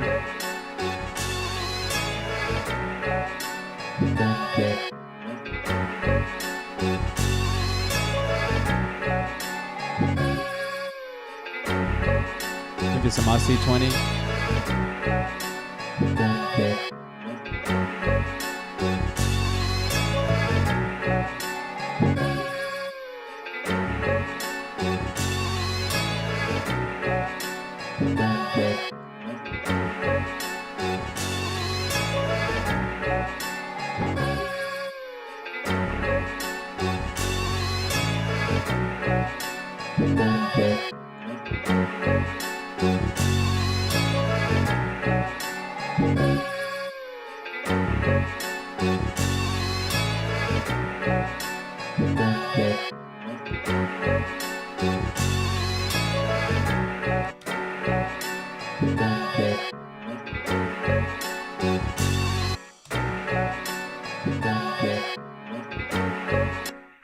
They need to be a touch quieter still, I think.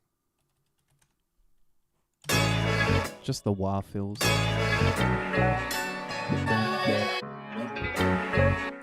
Something like that.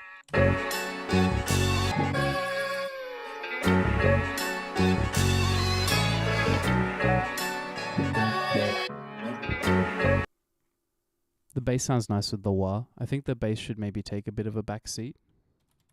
Not be super prominent. Rather than be the actual bass of the song, maybe it should just sit as part of the sample.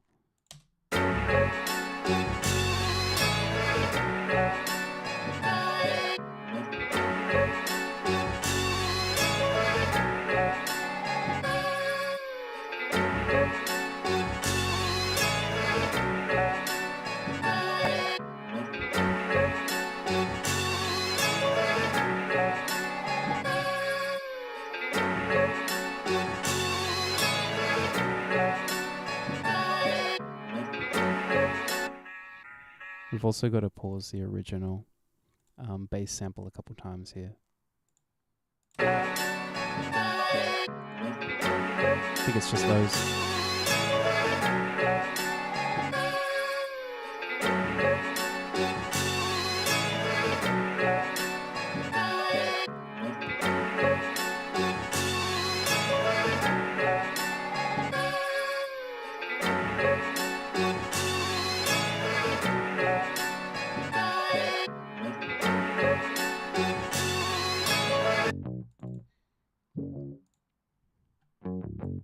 It's like a fullness I would like to get rid of so it feels more like it's part of the sample. So it kind of feels crazy that it would make the bass quality worse, but yeah, this I think.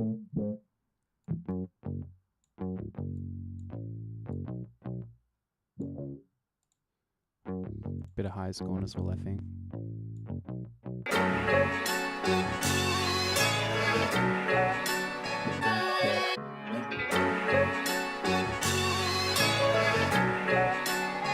Still one more little area to EQ out, but it's sounding nice, sounding more like a unified with everything.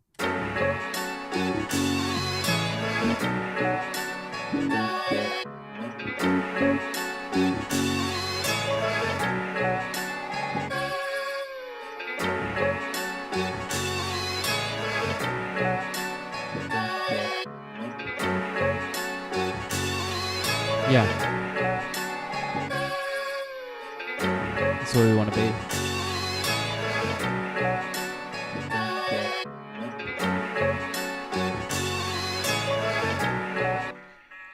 And yeah, the drums, obviously the drums really, really want me to do this, but I don't really want to do it.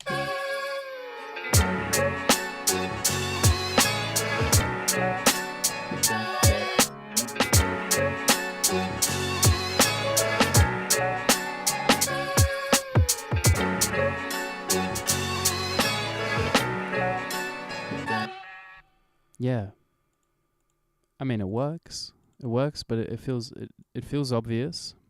It's not my pocket, and the artist that it's for is probably not going to want that type of rhythm.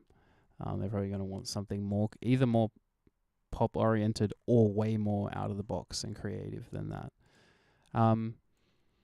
So then I start to focus a little bit more on the drums that we do actually have.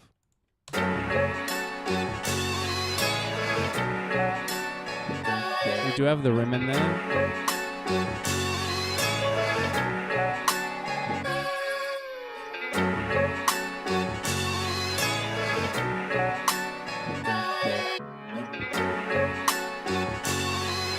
Which again feels like it can be suited and blended into being part of the sample. Feels like it belongs there.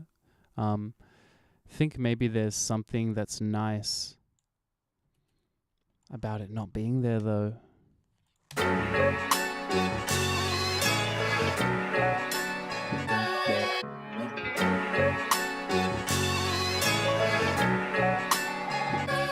Second one's only.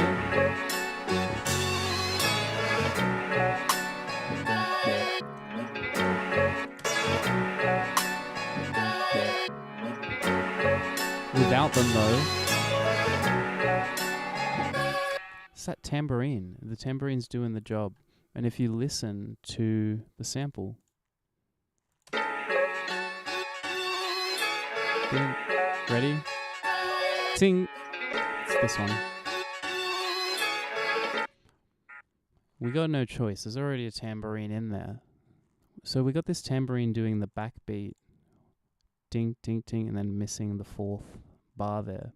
It's kind of already doing what a snare would do, but in a less intense and less obvious way.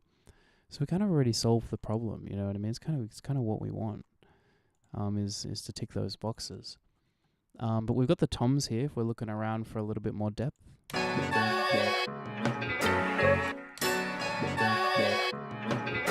Maybe we hit the dunk dunk. We hit it on those accents.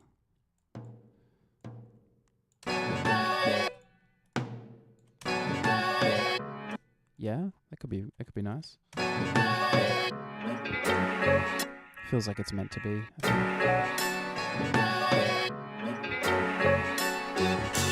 Nice. Makes the pause make more sense maybe as well. Dynamically.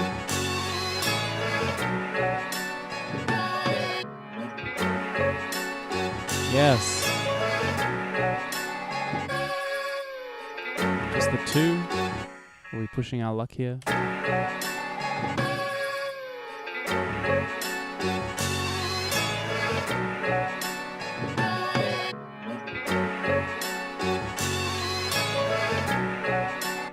How good does the sitar work?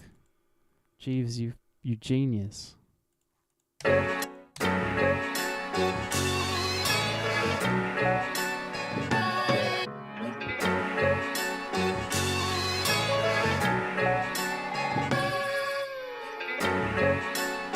Second one's no good on the toms.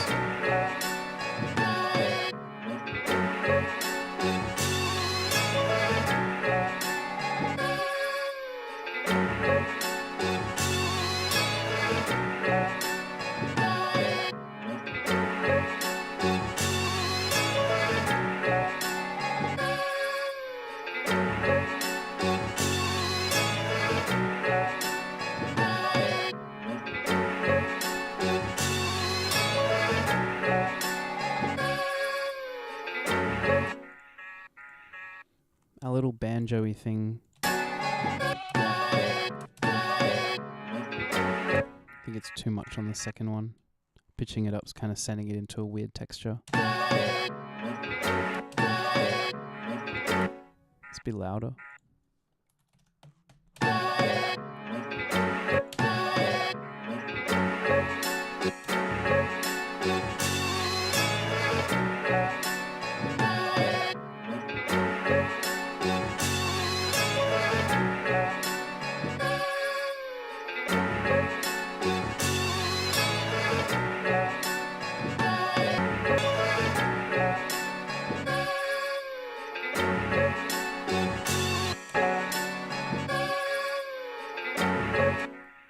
don't think the bass should hit there.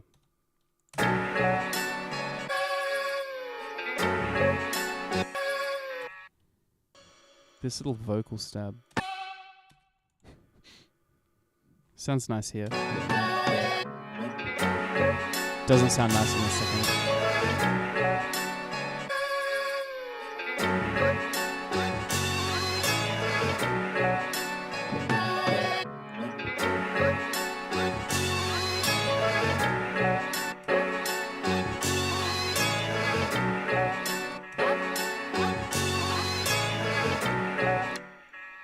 Don't mind a little hop or whatever this is.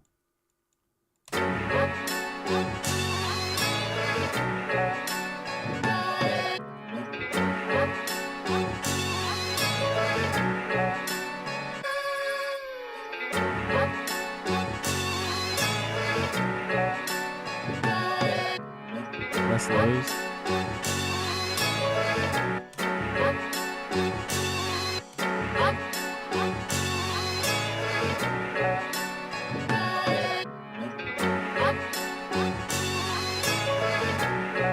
Just on the first, maybe. Quieter.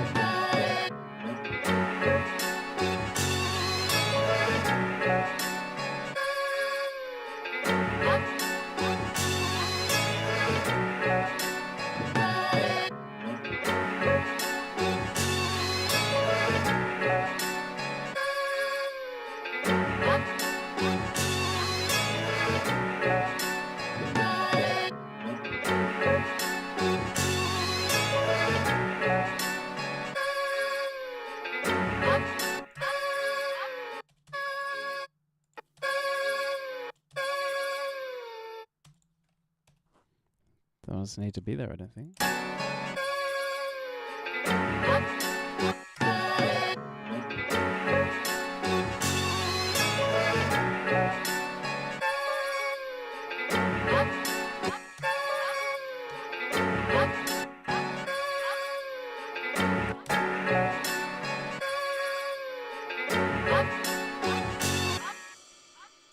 Be nice if we had like a little something like this that hit that last note in that gap for us.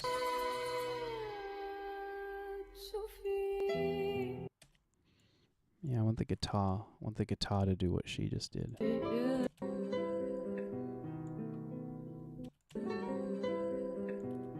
Yep. Yeah, that'll do it.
Something about it being slightly ahead of the grid there I don't even hate.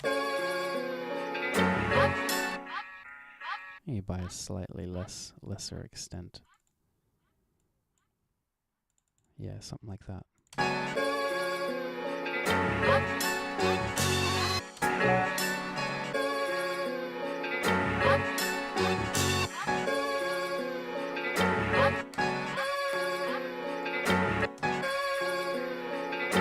Yeah, it needs that bed, hey.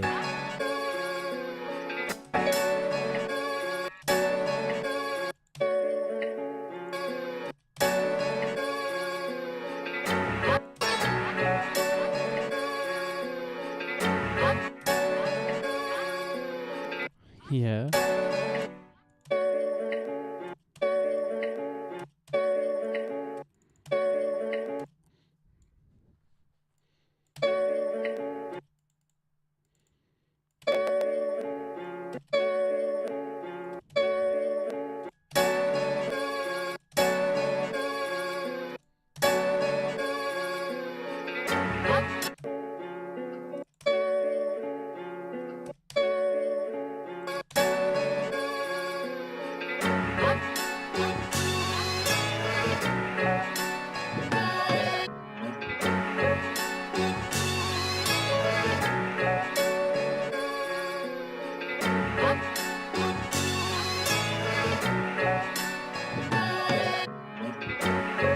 slow.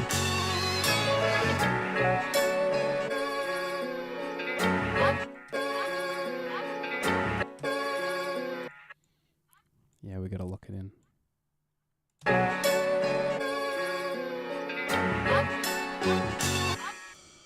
We'll try the pitch up. Should be 14, octave up.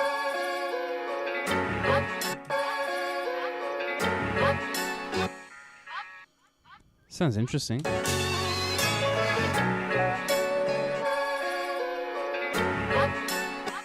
Yeah, I think I like that.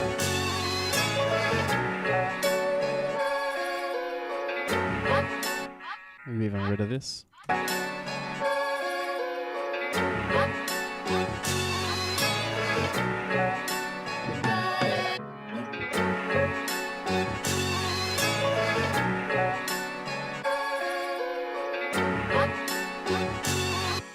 Yeah, this just sounds a bit cuppy because of its because of how much we pitched it.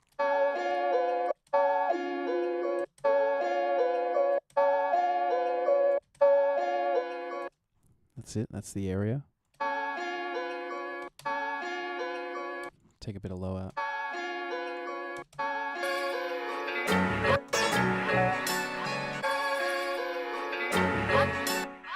Something in the mids I still don't like. I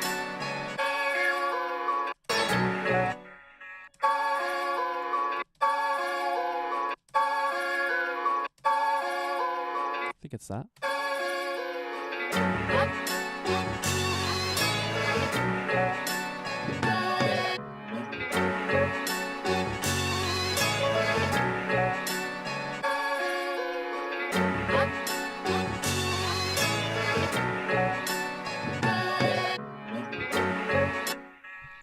Still doesn't quite have the tone I'm looking for. But I find when you're, for a lot of things, especially when you're doing a pitched up like that, this erosion effect where you can...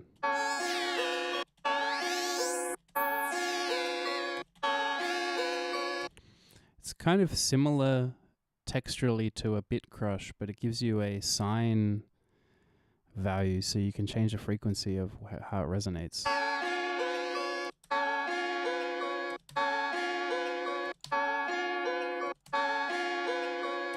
So you can either add the frequency you need, obscure the frequency you don't like, or you can just do this and it sounds like you can make a regular guitar sound obviously like affected, you know what I mean? Or something that has a cleaner texture and presented as like, hey, this is like, we've processed this. See what we did, you know? I think it's a bit low.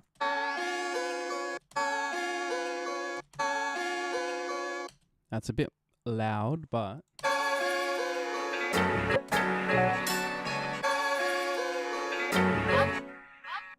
don't mind that.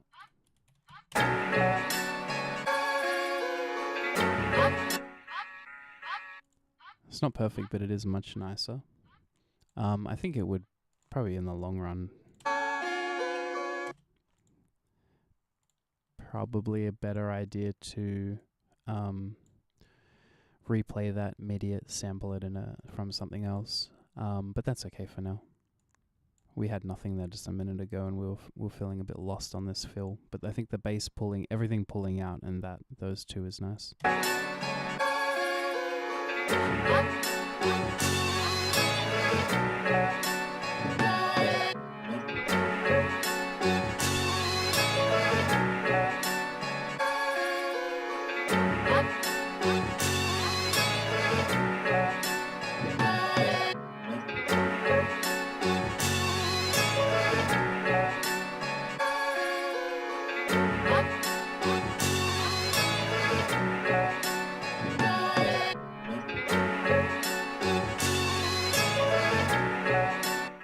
Hell yeah. Hell yeah. Can you hear the sitar? You were so right.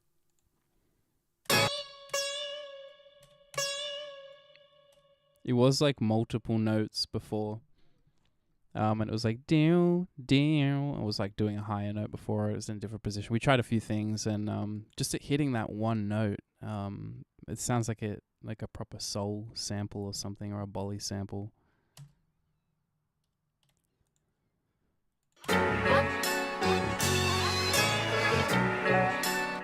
So sweet. It was meant to be there.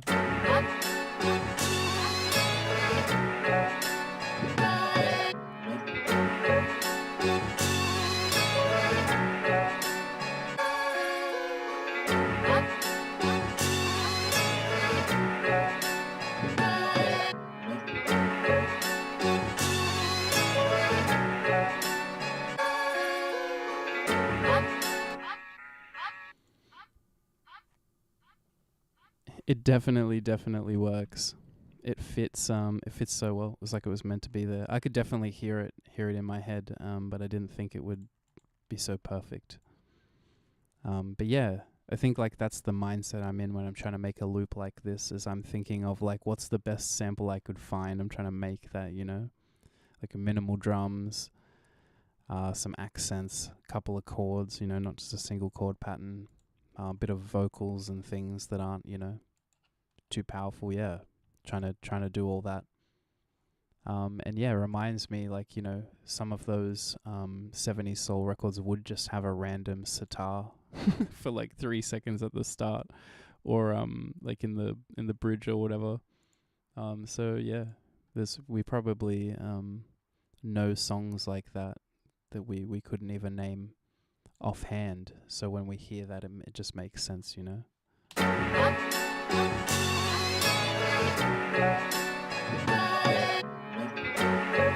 That tom hit saved us on the first fill there, I think. But I don't like the second fill. It's something about the two samples. I don't like the new one that we've just put in.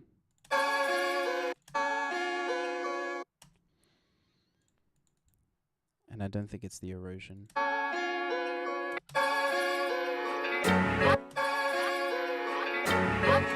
Yeah, maybe it was that and quieter.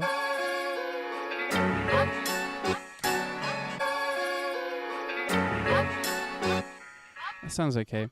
Still, it feels as if it's supposed to have some kind of hit or something on this one bar here.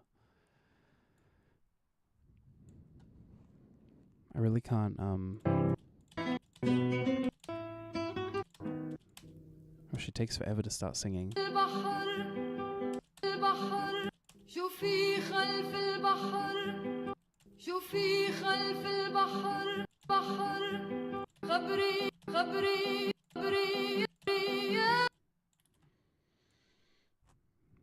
Yeah, a couple of those are kind of nice.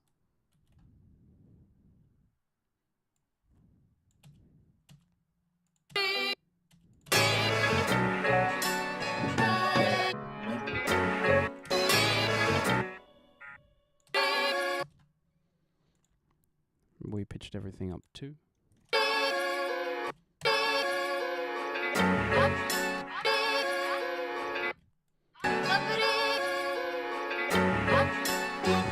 Doing a little phrase.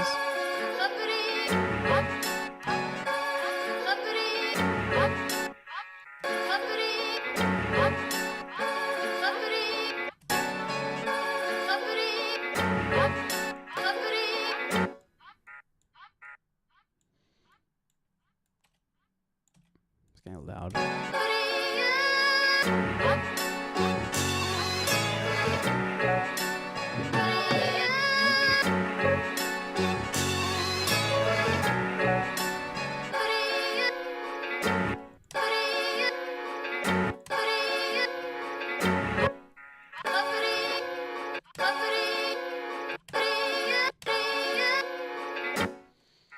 Yeah, that higher note starts getting a bit harsh and piercing. The double.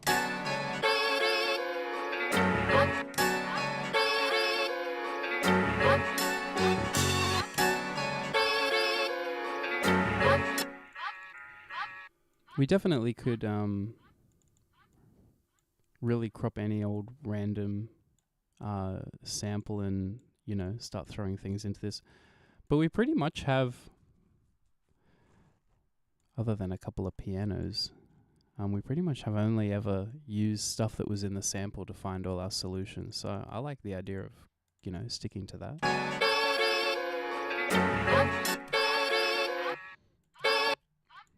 That's a 5, 6. Nah, even a double of the high. It's a fine line. Once you start pitching these vocals up, they start getting a bit unusable.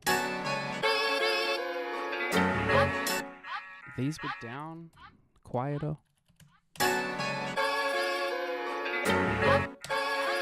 I think we just need a secondary phrase.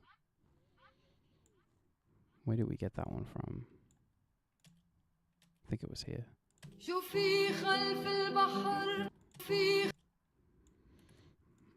They're all Arabic syllable combinations, so I think some of them are gonna sound pretty weird. This. Warp back up 2.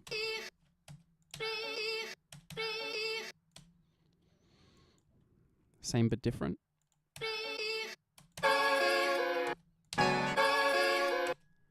Other way around.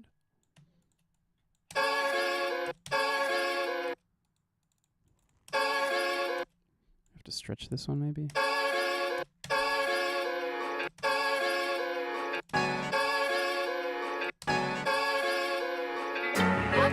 Yeah.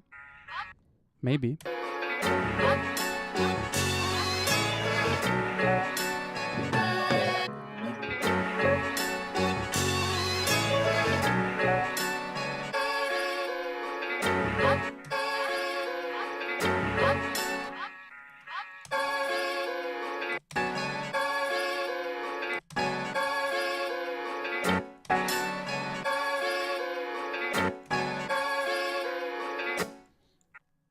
I think there's enough of an attack on the one here that maybe we can drop that first one of the two and just have this come in to make it feel a bit more choppy and sampley.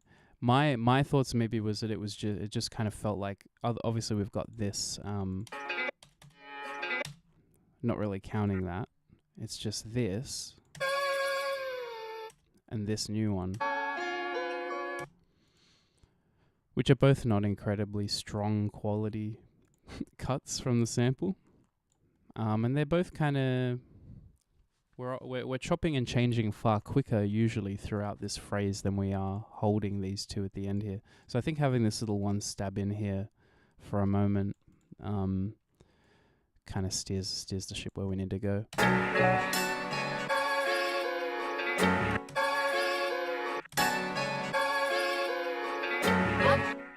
little less attack.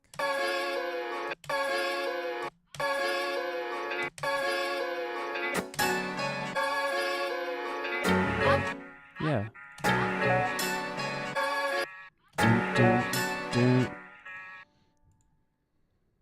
See, we took the bass notes out here.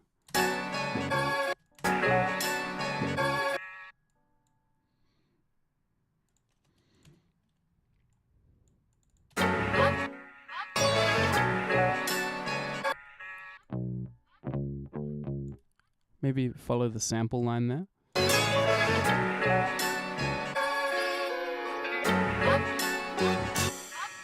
I think maybe it makes more sense and it adds to the tension going into that last pause that then resolves. I think which means it's kind of what we're looking for.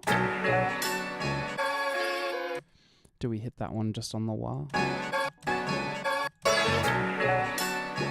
The bass mix down is nice. Its texture's not amazing, but it's doing something. It's doing some rhythmical things that I'm not bothered to investigate.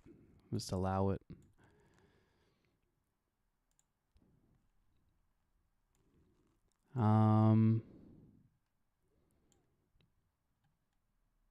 Without drums for a moment.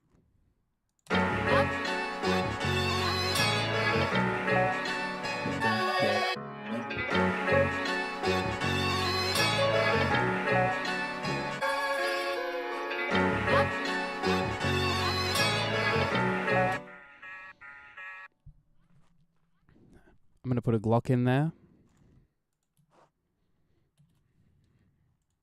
And I'm going to stop.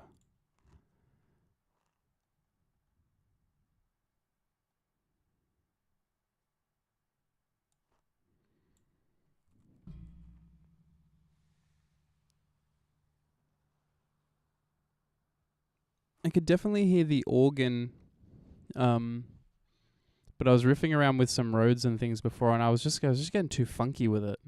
I got these real, like, where are they? Symphony Glocks, I think is the one.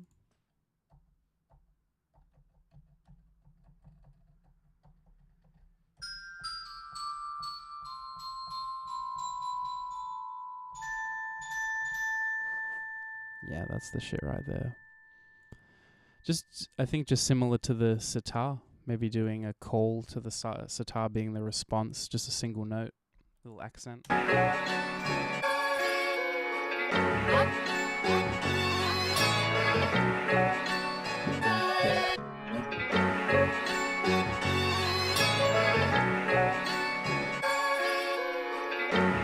Even at the end.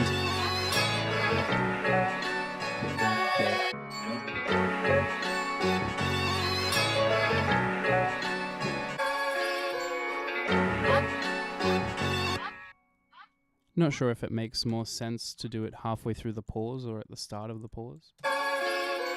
I think they may be stealing the show a little too hard by doing it halfway through.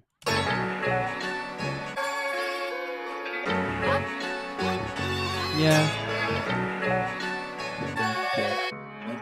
I think that's not their moment. It's right at the start here. That might be it.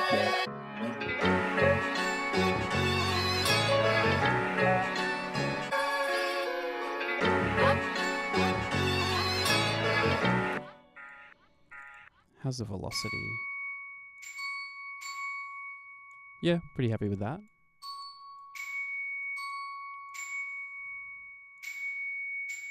High can be a touch quieter. I think the high can be back.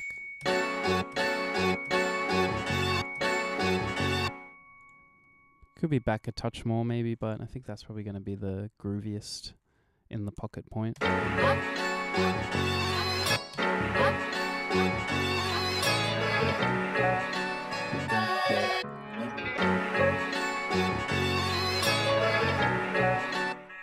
Yeah. It's a nice little accent that we needed to hit there.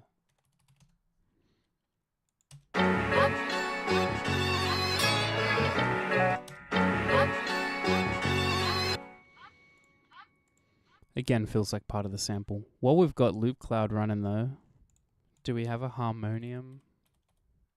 No, only a well, let's see. Yeah. Not in here. I think I might have a real one of those. Not in not IRL, but as in an actual patch, an actual properly recorded.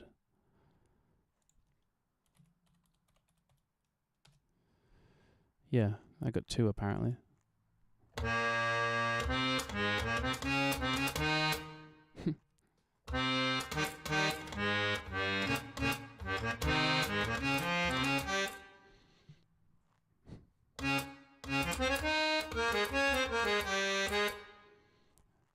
Very accordion-y.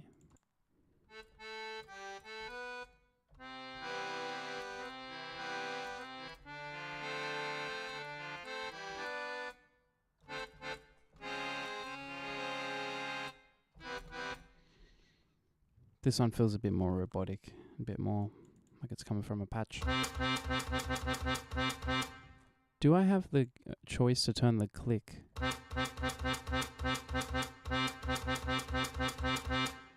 No.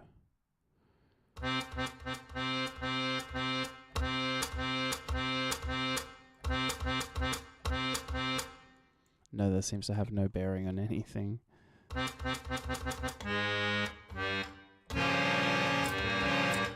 Oh yeah, let me just put it on Western scales.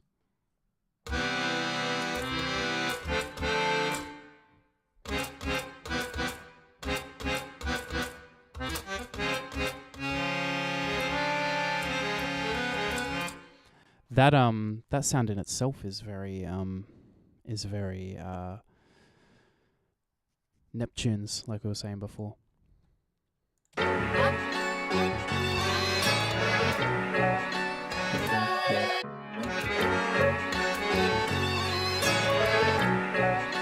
Hang on a minute.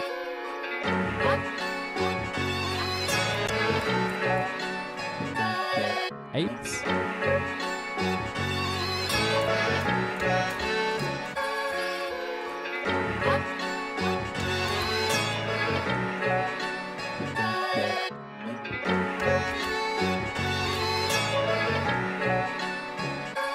Hell yeah.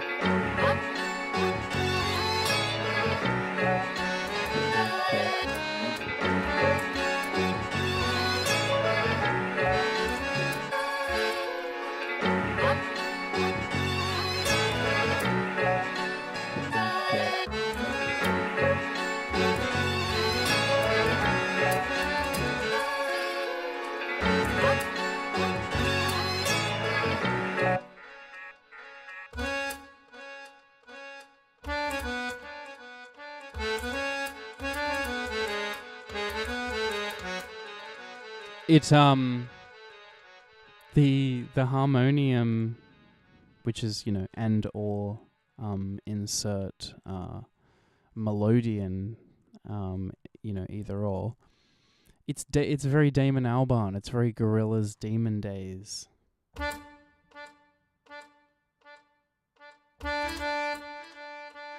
What is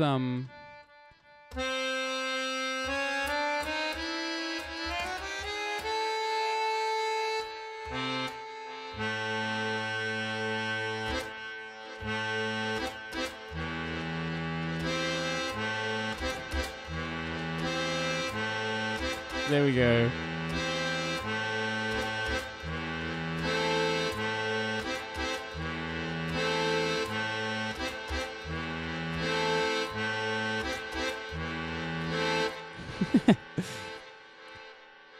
I guess Clint Eastwood is before Demon Days, but you'll find throughout that album, Damon is using. I think he actually uses a melodian, but we're getting basically the same. We to Hebrew. Is that what I'm? Is that what you're saying?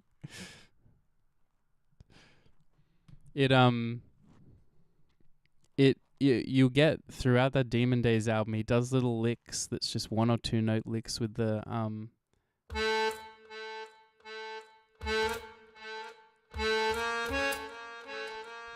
little licks like that throughout the project. They just kind of, for whatever reason, kind of help cement a bit of consistency in an album that has kind of crazy vibes all over the place, genre switching and stuff, which is what we're doing with this album, by the way. Not that there's any consistency that we're stringing together by using a melodian or a harmonium, but I actually don't mind the idea of it doing something like this. And the other guy that I'm working with, the vocalist, is a crazy big Gorillaz, particularly Demon Days fan, so I'm sure he'll draw the connection if we can make something make something slide in, make it work.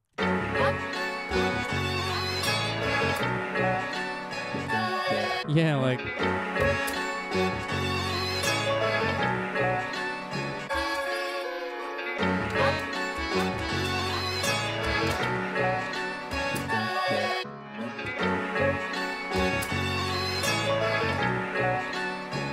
yeah, just the one.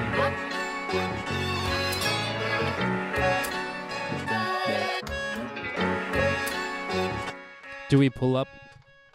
I'm hearing that click a lot.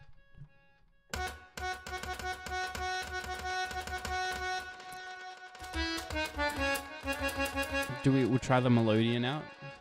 Don't think that clicks right because you blow into it.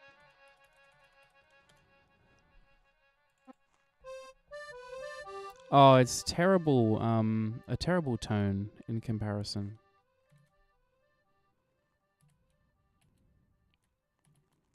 Oh no.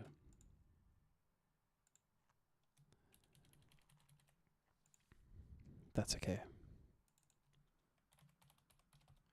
Because I can very easily... Oh, 50-50 guess. Yes, we got it right.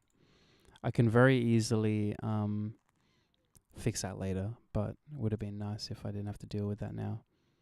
It's just interesting. The ornaments, slow, fast. The drone doesn't affect it. The punch, none of these things. Root C. Ornaments off? Oh no, they're the things that spin inside of it, isn't it?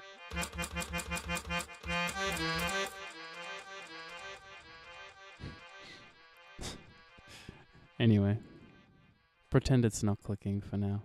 We'll just cut the attack out and it will delay nice.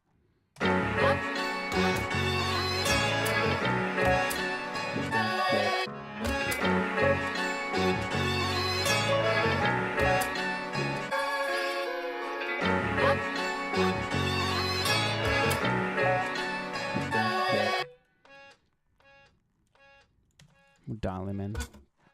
Get it right in the thing there. I think if we took out the low end as well, it would probably sound a lot nicer.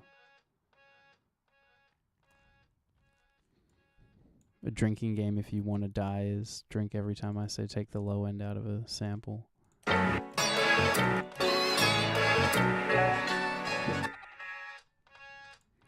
Yeah, it's like the delay needs to be more prominent. Straight up 50-50.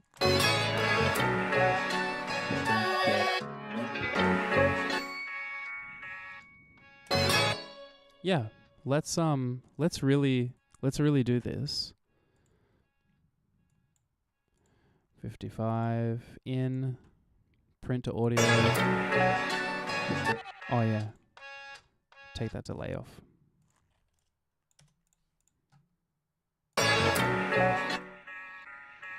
You see how it closes off? That's what we're trying to get rid of.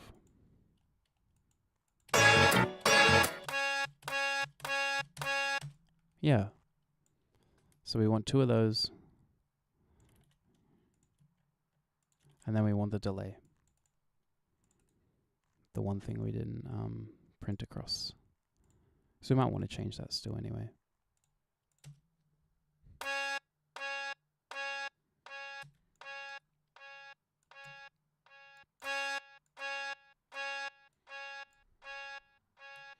A little bit of click, but not too much.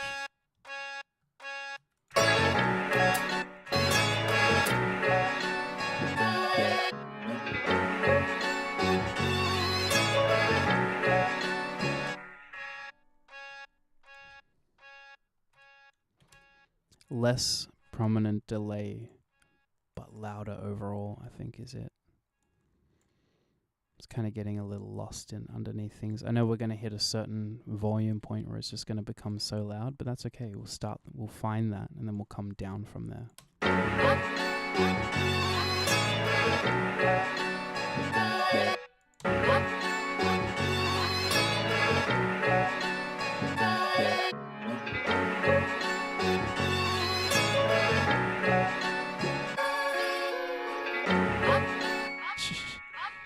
I just did that on the wrong track.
was hoping it would stand alone without the main sample.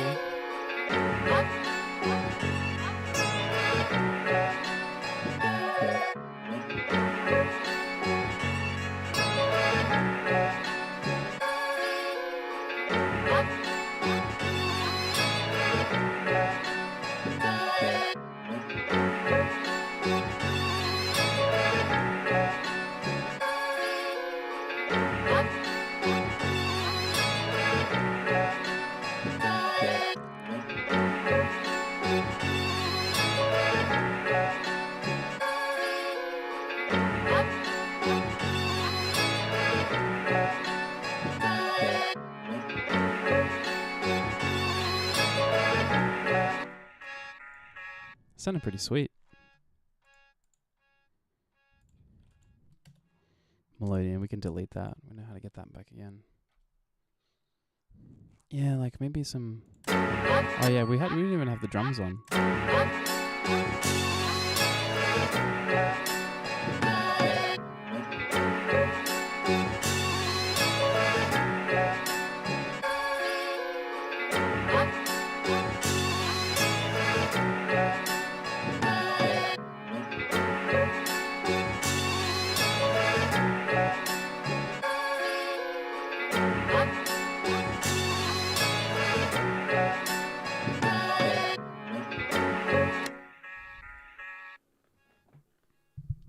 I think the true magic of the structure of the song is going to come from taking away and bringing back these.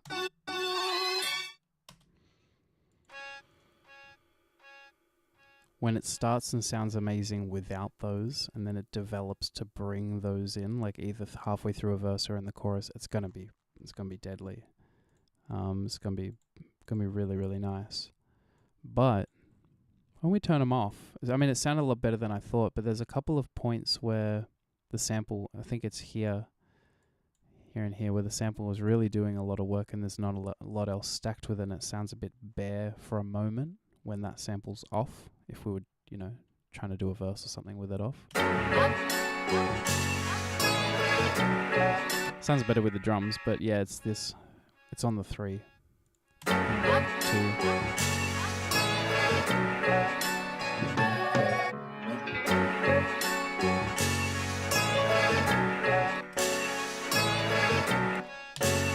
Seemed like a guitar hit or something.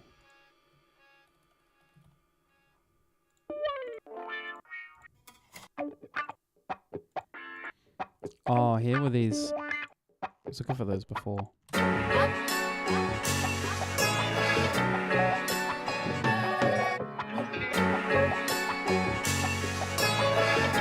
Yeah, we probably don't need them.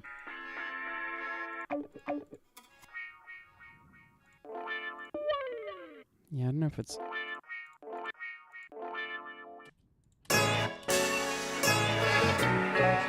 think we had these in there earlier.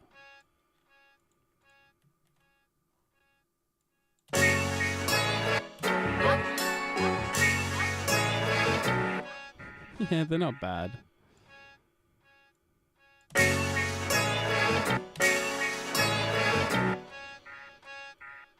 Yeah, I don't know.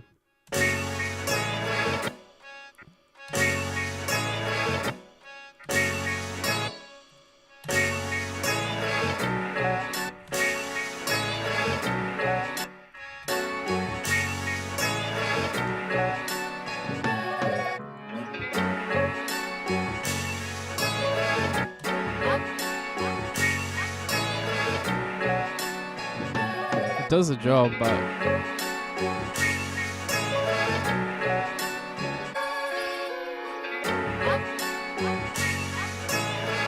it's kind of like I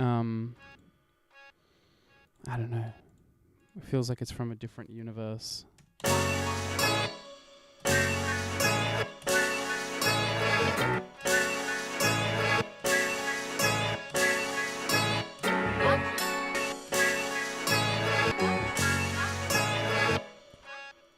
Pitching it down brings the diction and the tone of it back to where we want to be. That might be it.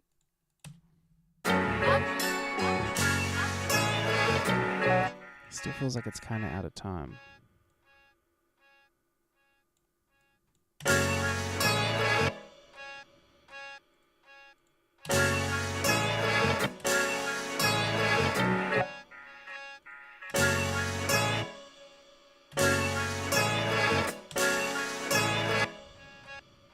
Should we just be hitting the 1 anyway? Doing our own delay?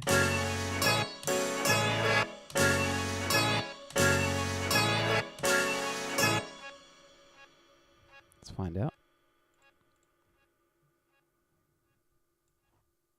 Probably is the answer anyway.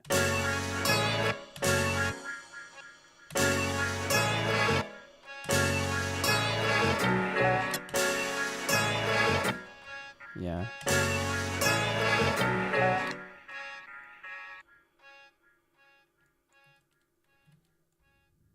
So what the hell is going on with this?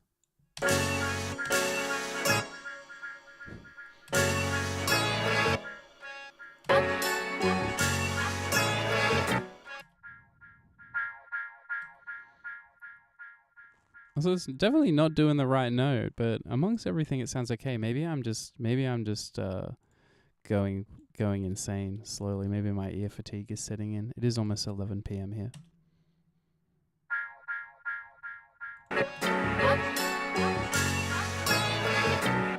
Wow, wow, wow, wow. It's like it's hitting it's hitting an extra note that it shouldn't, musically it shouldn't hit. But it works. Wow, wow, wow, wow, wow, wow. I don't know why. I don't know. Is that just me hearing that illusion?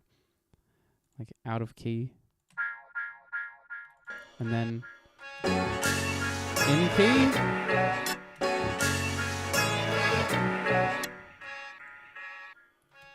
I might be fucking insane. That's one that I will come back to and be like, what the hell was I thinking? Of course that's out of tune.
That kick sounds great with it. We could do that. But again, I think it's implying genre and rhythm, which I don't actually want to do.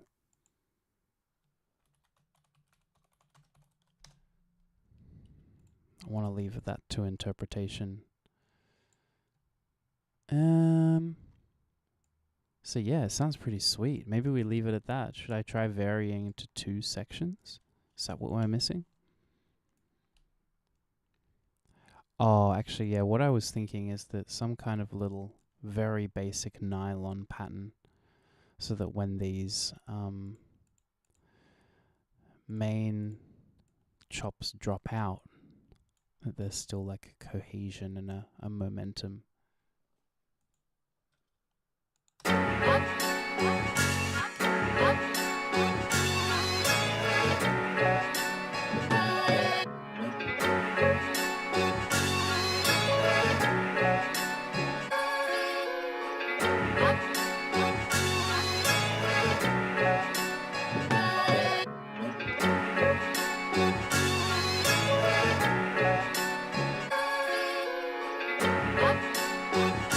gonna get some more water. I'll be back.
I'm back.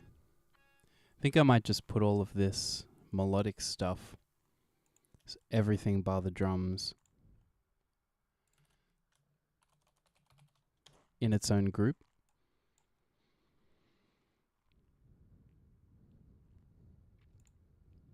You know what, I am going to put the drums in there too, why not? Tiny bit of compression.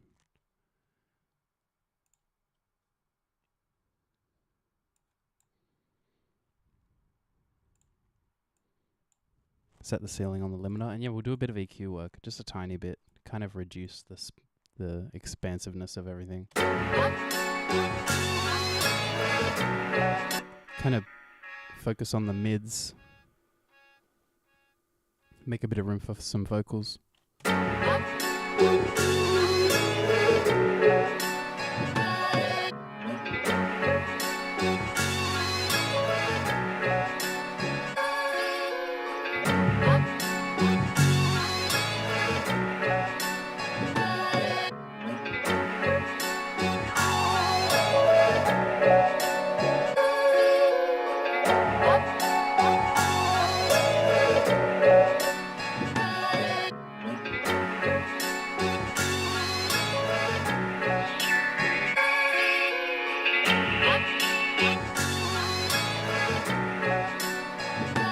Not too bad.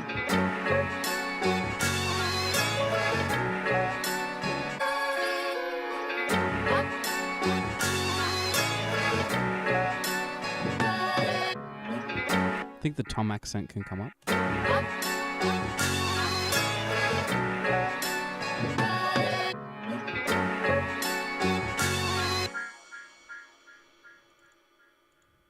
think it sounded nice without the low ends dropped.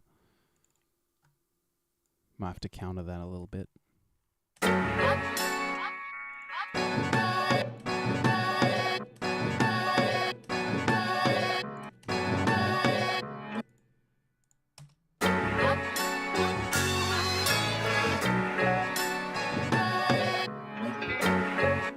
Kind of losing a bit of highs as well.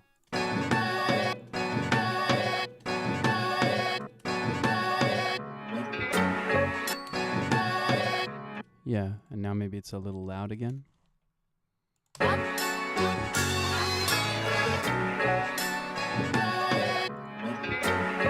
No.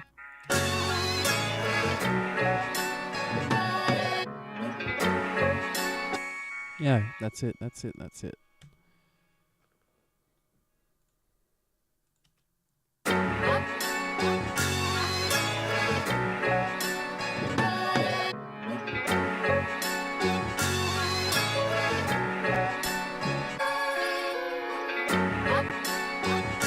We might even riff it out on the nylon.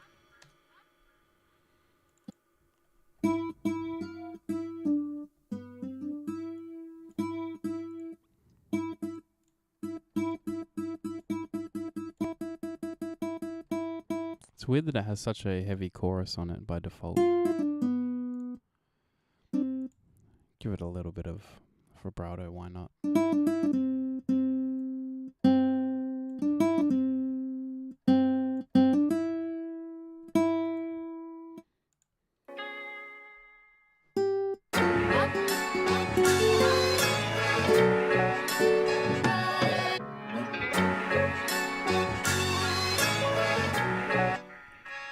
Yeah, there's the piano. Don't know if we'll be able to copy it, but... Whoa.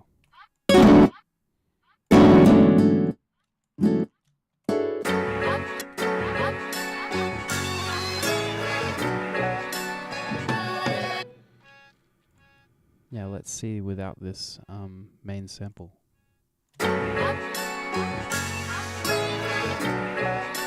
Yep.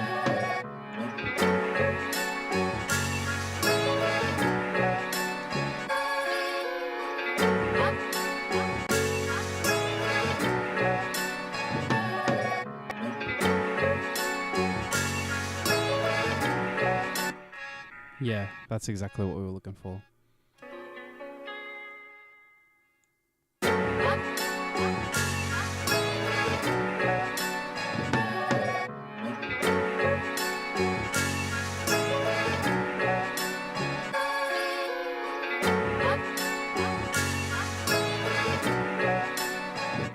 For the second half.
Definitely that piano lead up and only in the second halves.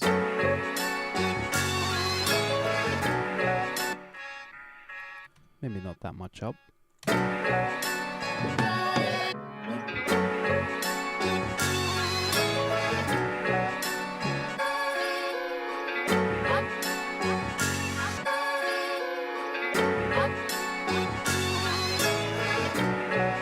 Same with the glocks.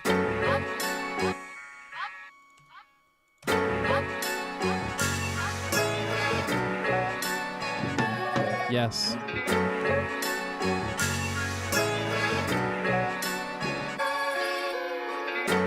Bing, ding, ding, ding. Yes.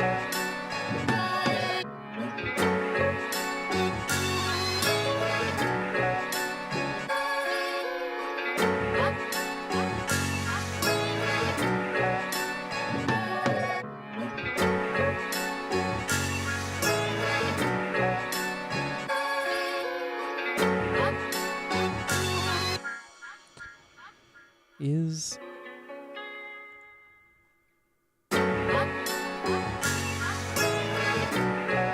oh yes.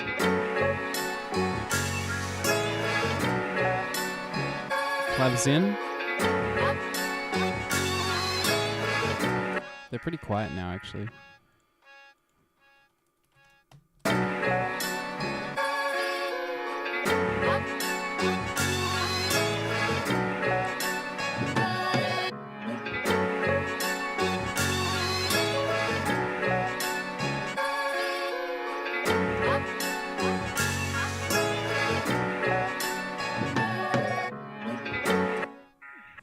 Yeah.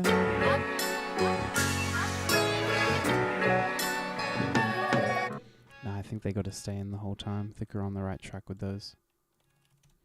Because they're just layering something that's in the sample.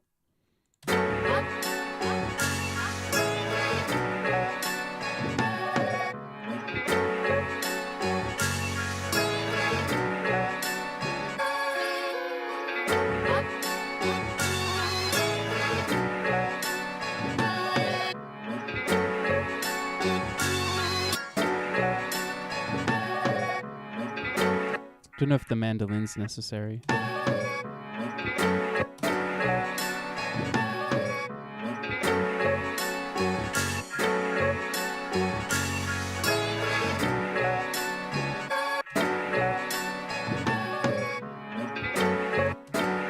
Yeah. Not necessary.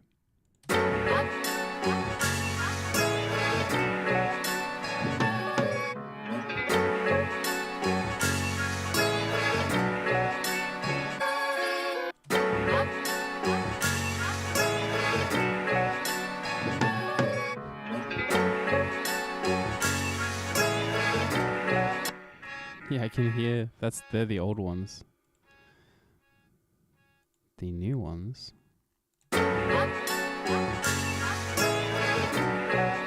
Somewhere.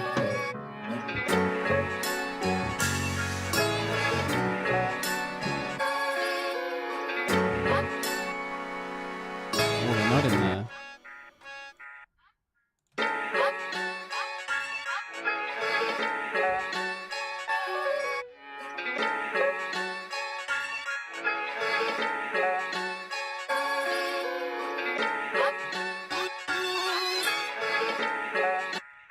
I think it's doing what we want.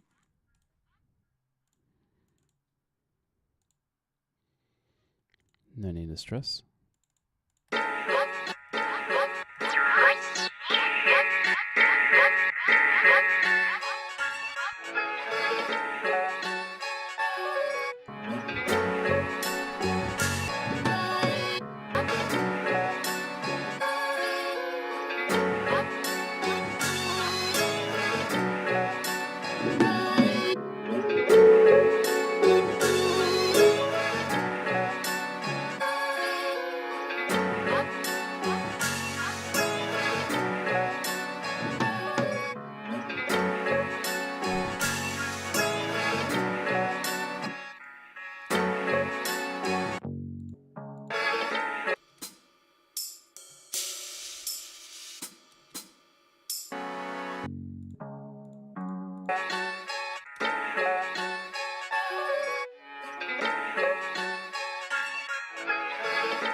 It's these.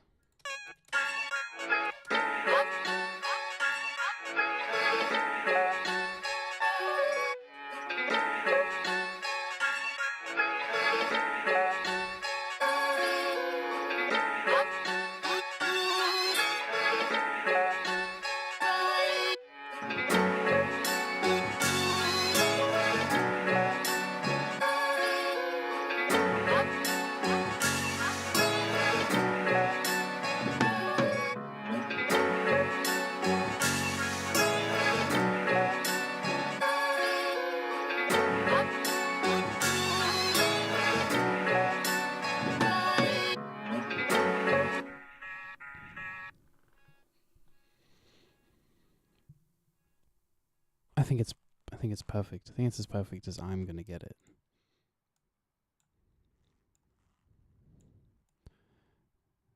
And we actually did it more chords, more progressions,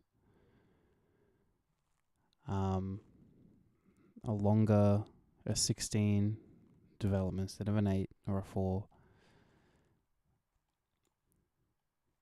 All little fills, all of the kind of like the groove and the feel of it is kind of in the pocket now. It's kind of feeling a bit janky, a bit stoppy starty before with all the different cuts of things that was all stretched differently. But I think it's pretty damn good. I think I would probably do the bass as a bounce, do the melodic as a bounce, sample as a bounce, drums, but maybe send 4 stems. See what happens. There is this intro-y thing.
Yeah, the bass is sitting nice down there, nice and low. Very nice. All right. Well, we've just hit 3 hours, so I think we're going to call it at that. It's almost 11:30. Yeah, almost 11:30 p.m. We're happy with that. I think we're done. They're going to send that. Not even any changes to make after I post stream, so to speak. That's it. That was the whole process, and we started that today. So yeah, that is pretty magical. I'm super happy with it. It's not a whole song, but we really went in deep and made this the craziest loop. And at the same time, if I was to make it a whole song, I think I was going to be backing myself into the corner of a boom bap aesthetic direction that I didn't want to go in. So either somebody else, either Isaac does it when I send it to him, or I come back fresh and I know where to go with it when I can approach it with a different mindset. But as far as like all the hard work and getting all the stuff down and chopped and together, like that's it. We did it. There it is.